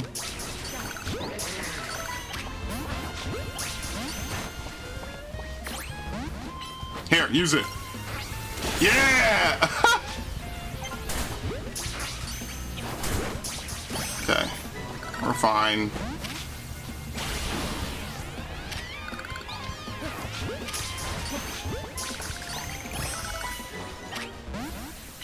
No, are you serious?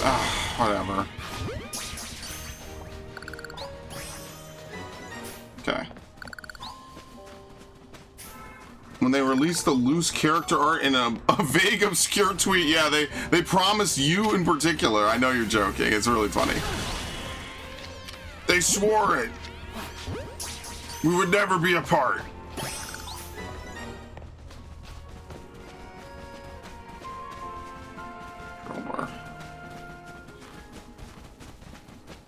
Alright.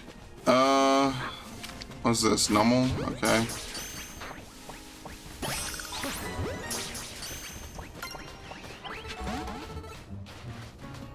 Is that really it? Let's see.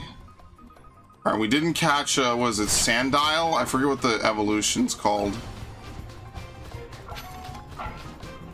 There's allegedly one more that spawns here. Again, I think some of these, there's like one really rare spawn per area. So good luck finding it. Oh, Kibble!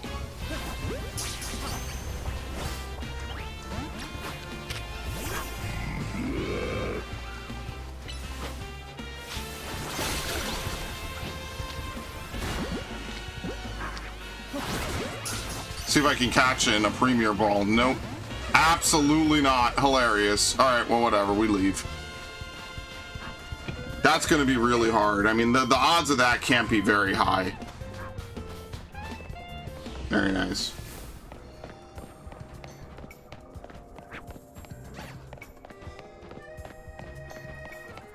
At least you could just kind of like rest on a bench or something somewhere and just keep farming over and over. Maybe we should go see if we can get that Dratini now. That kind of makes sense. Let's go try to get this Dratini. Where'd you find Gible? 8. It's the rare spawn of Wild Area 8.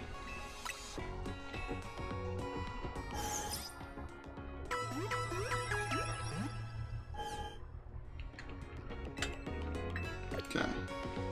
Then I'm gonna go buy Pokeballs. Maybe we'll do like a little bit of night farming, night grinding, just to level up.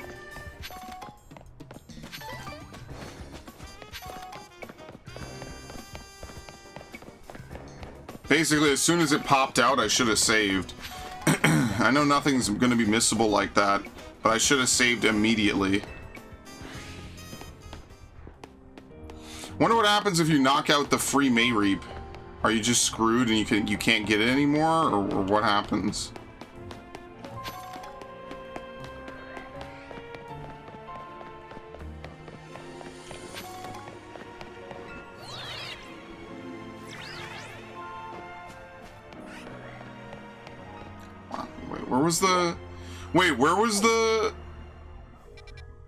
Where was the Dratini? I forget now. Ah, shit, I don't remember. And they removed, you can't mark anything on the map.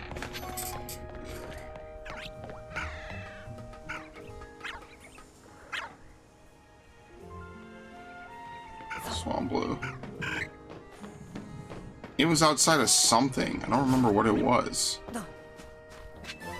Water Pulse, that's not bad. Was it here or was it... No, it might have been over here somewhere, right? I can't remember, man. And I'm tired. And I'm definitely not going to look back. I'm not going to, like, scroll through my stream to try and figure it out.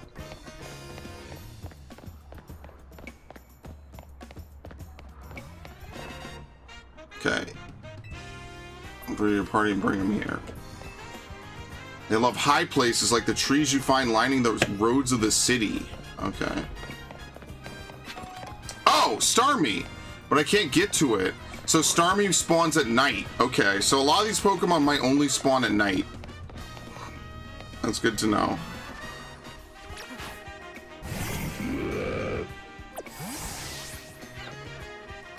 Okay, we need to swamp.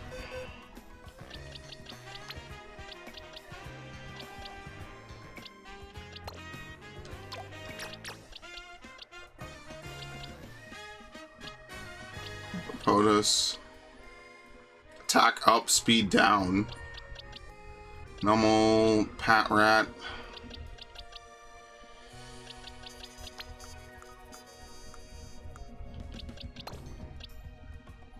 Oh my god. It was Adamant, the one that I got. Well, I'm sticking with the one I have. It's Jolly, which isn't terrible either.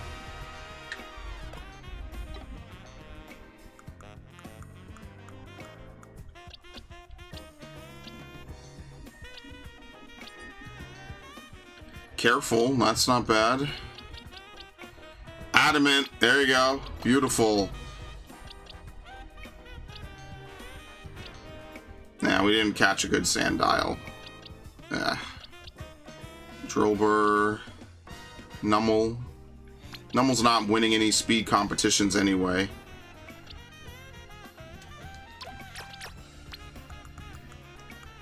Okay.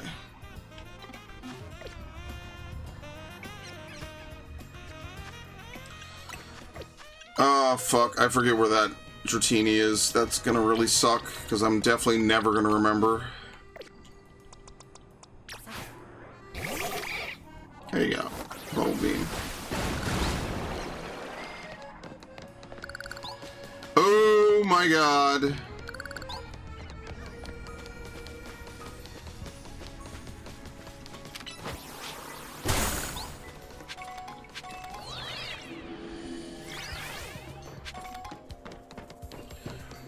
It was some building that you had to like walk across a couple of them. Yeah, forget it. I feel like it wasn't in Wild Area 6.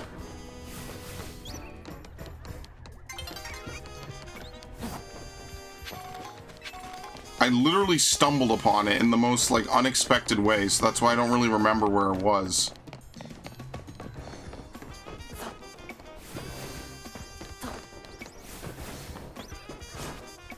It wasn't this, right?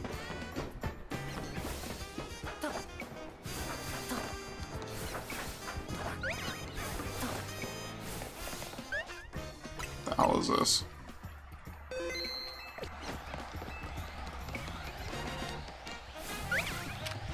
It's a Alpha to Den.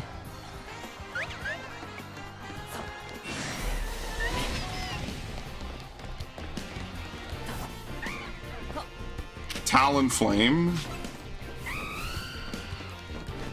Of course it's aggressive.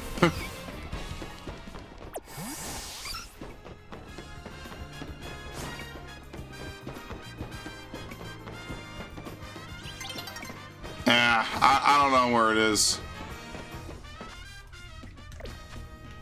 I had it marked. I don't think it was in the battle. Maybe it was in the battle zone. Yeah, you know what it is? I think it's Cafe Lena.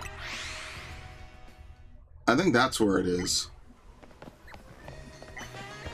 I think there's a way to get on top of it.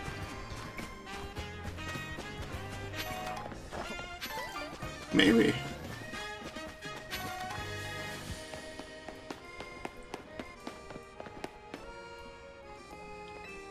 I'm going to try my hand at a full course of battles at a restaurant. It's important to immerse yourself in all kinds of new experiences. 3 experience candies, small. I think I'll start with, yeah, it'll have to be the 1-star restaurant, Lena.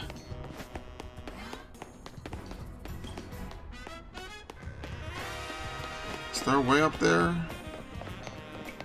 Because if I go in, I'll be stuck inside, so I don't want to go inside.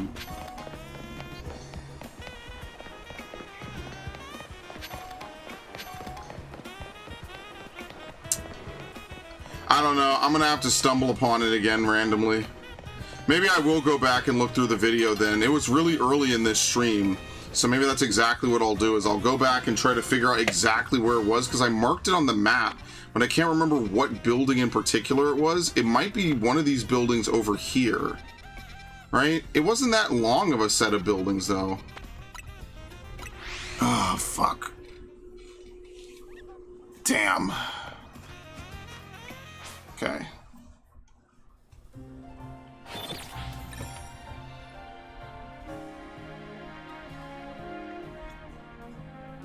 Hopefully they're like, no, you can't just skip your way up to rank F. That would be bullshit. That defeats the whole purpose of progression. I was actually kind of hoping to climb 26 layers or 26 ranks. That would be so awesome. You actually have like a goal to pursue the game with. You can't just have me battle up to V and then be like, all right, let's just jump you to F because you have Mega Evolution. Like, that defeats the whole purpose.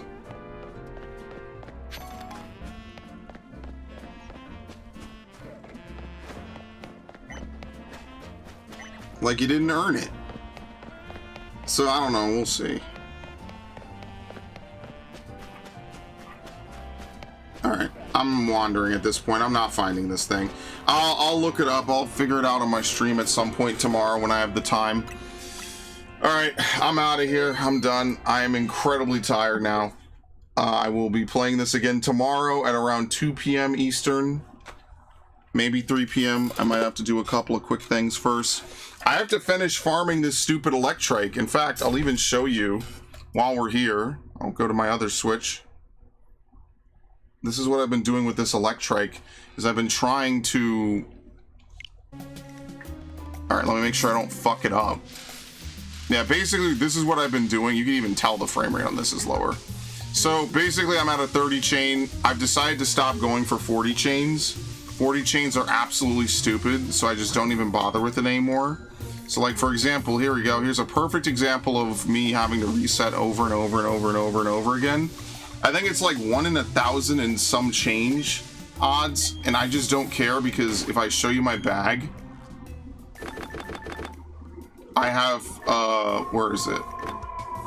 Yeah, I have plenty of repels. I almost ran out of repels on one chain that I was doing on. There's the sirens, by the way.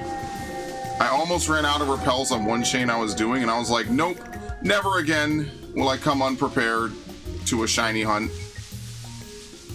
Like, imagine you do all this work, you get a shiny chain to 40, and then you run out of repels and you run into a random Pokemon and your chain breaks. Like, how do you even recover from that emotionally? You don't. You just learn to live with the pain forever. So yeah, this is what I've been doing. I haven't really been working on this. I only really worked on it for like an hour after I got this chain to 30, and that was over a week ago. So you're gonna have to forgive me. There will be no Xenoblade anytime in the near future because I'm stuck on this game until I finish this Electrike hunt. And basically we just reset for the... What is it? Let's see. Poke Radar. Brilliant Diamond Shining Pearl. At a chain length of 30, it's 1 in 1310. So every time I fire this, I have a 1 in 1310 chance. Is that including all 4? It might be including all 4. I don't know though. It might not be. Maybe it isn't. I'm not sure if that's in total with the 4 patches or just every patch is a 1 in 1300. I think it's every patch because it's 1 in 4096 at chain length 0, which makes sense. So yeah, every single patch has a 1 in 1310 chance to be shiny, and this is what I'm just gonna do until I get a shiny, and then I will try to progress the chain, but I'm not doing it anytime until I do that. So I will literally just sit here and have my Switch be unusable and unplayable for the rest of eternity if I need to. This is the last shiny hunt I'll do. I already have a Medicham, and I mean, let's be fair, if ZA is already finding on day 2 5-hour farms for getting shinies, for doing nothing, for AFKing, yeah, I think that's the new meta, and I'm probably just gonna do that. I mean, on the bright side, it means we won't have crazy long streams where all I do is try to shiny hunt. You want to sit here for 5 hours watching the same screen over and over? No, it's not gonna happen. Because I'm going to be watching YouTube videos while I do it. And I'm not going to be watching YouTube videos while I stream myself. Kind of defeats the purpose. What am I, one of those Twitch streamers that sits around and fucking watches other people's content? Of course not. I would never do such a horrible thing. I watch my own content. I'm sorry, one of these grass patches is actually impossible to get to. You know how unlucky that is? Imagine if that was the shiny. Ooh, that's pretty bad actually. I should never ever trigger it in the top left. There is a chance I will not be able to reach the grass patch. Even though it's incredibly low, it is theoretically possible. And because it's theoretically possible, that means the universe will bend heaven and earth to make it happen, just to screw me over. Alright, I'll give like 2 more resets and then I'm out of here.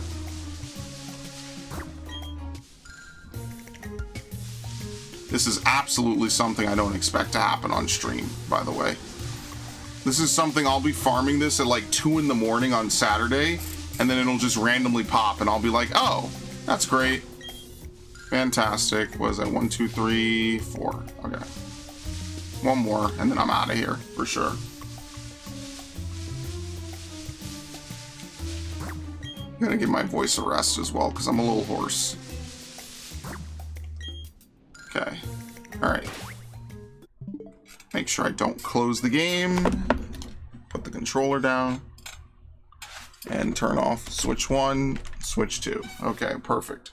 Alright, folks. We will be back tomorrow with some more ZA. Like I said, we'll be doing more story, obviously. We'll be doing more of everything. Maybe I won't include the rank. Maybe I'll just only include the research level. Because if the rank is just going to jump from W to F, then what the fuck is the point of me putting the rank, huh? Alright, thanks everyone. Have a good night. Oh, let me thank everyone first. Well, first of all, to the bot in Twitch ban. Okay, very nice. Account created yesterday. Obviously, it's a... Let me update the fucking Twitch banned list. Thanks, Ash. Thanks, Viv. Thanks, Devin. Thanks, Narg. Thanks, everyone who showed up, everyone who watched. Much appreciated. Settings. Moderation. Channel. Fuck, how do you do this? Copyrighted audio warnings. There's a way to do it. I'll figure it out later. All right. Have a good night, y'all.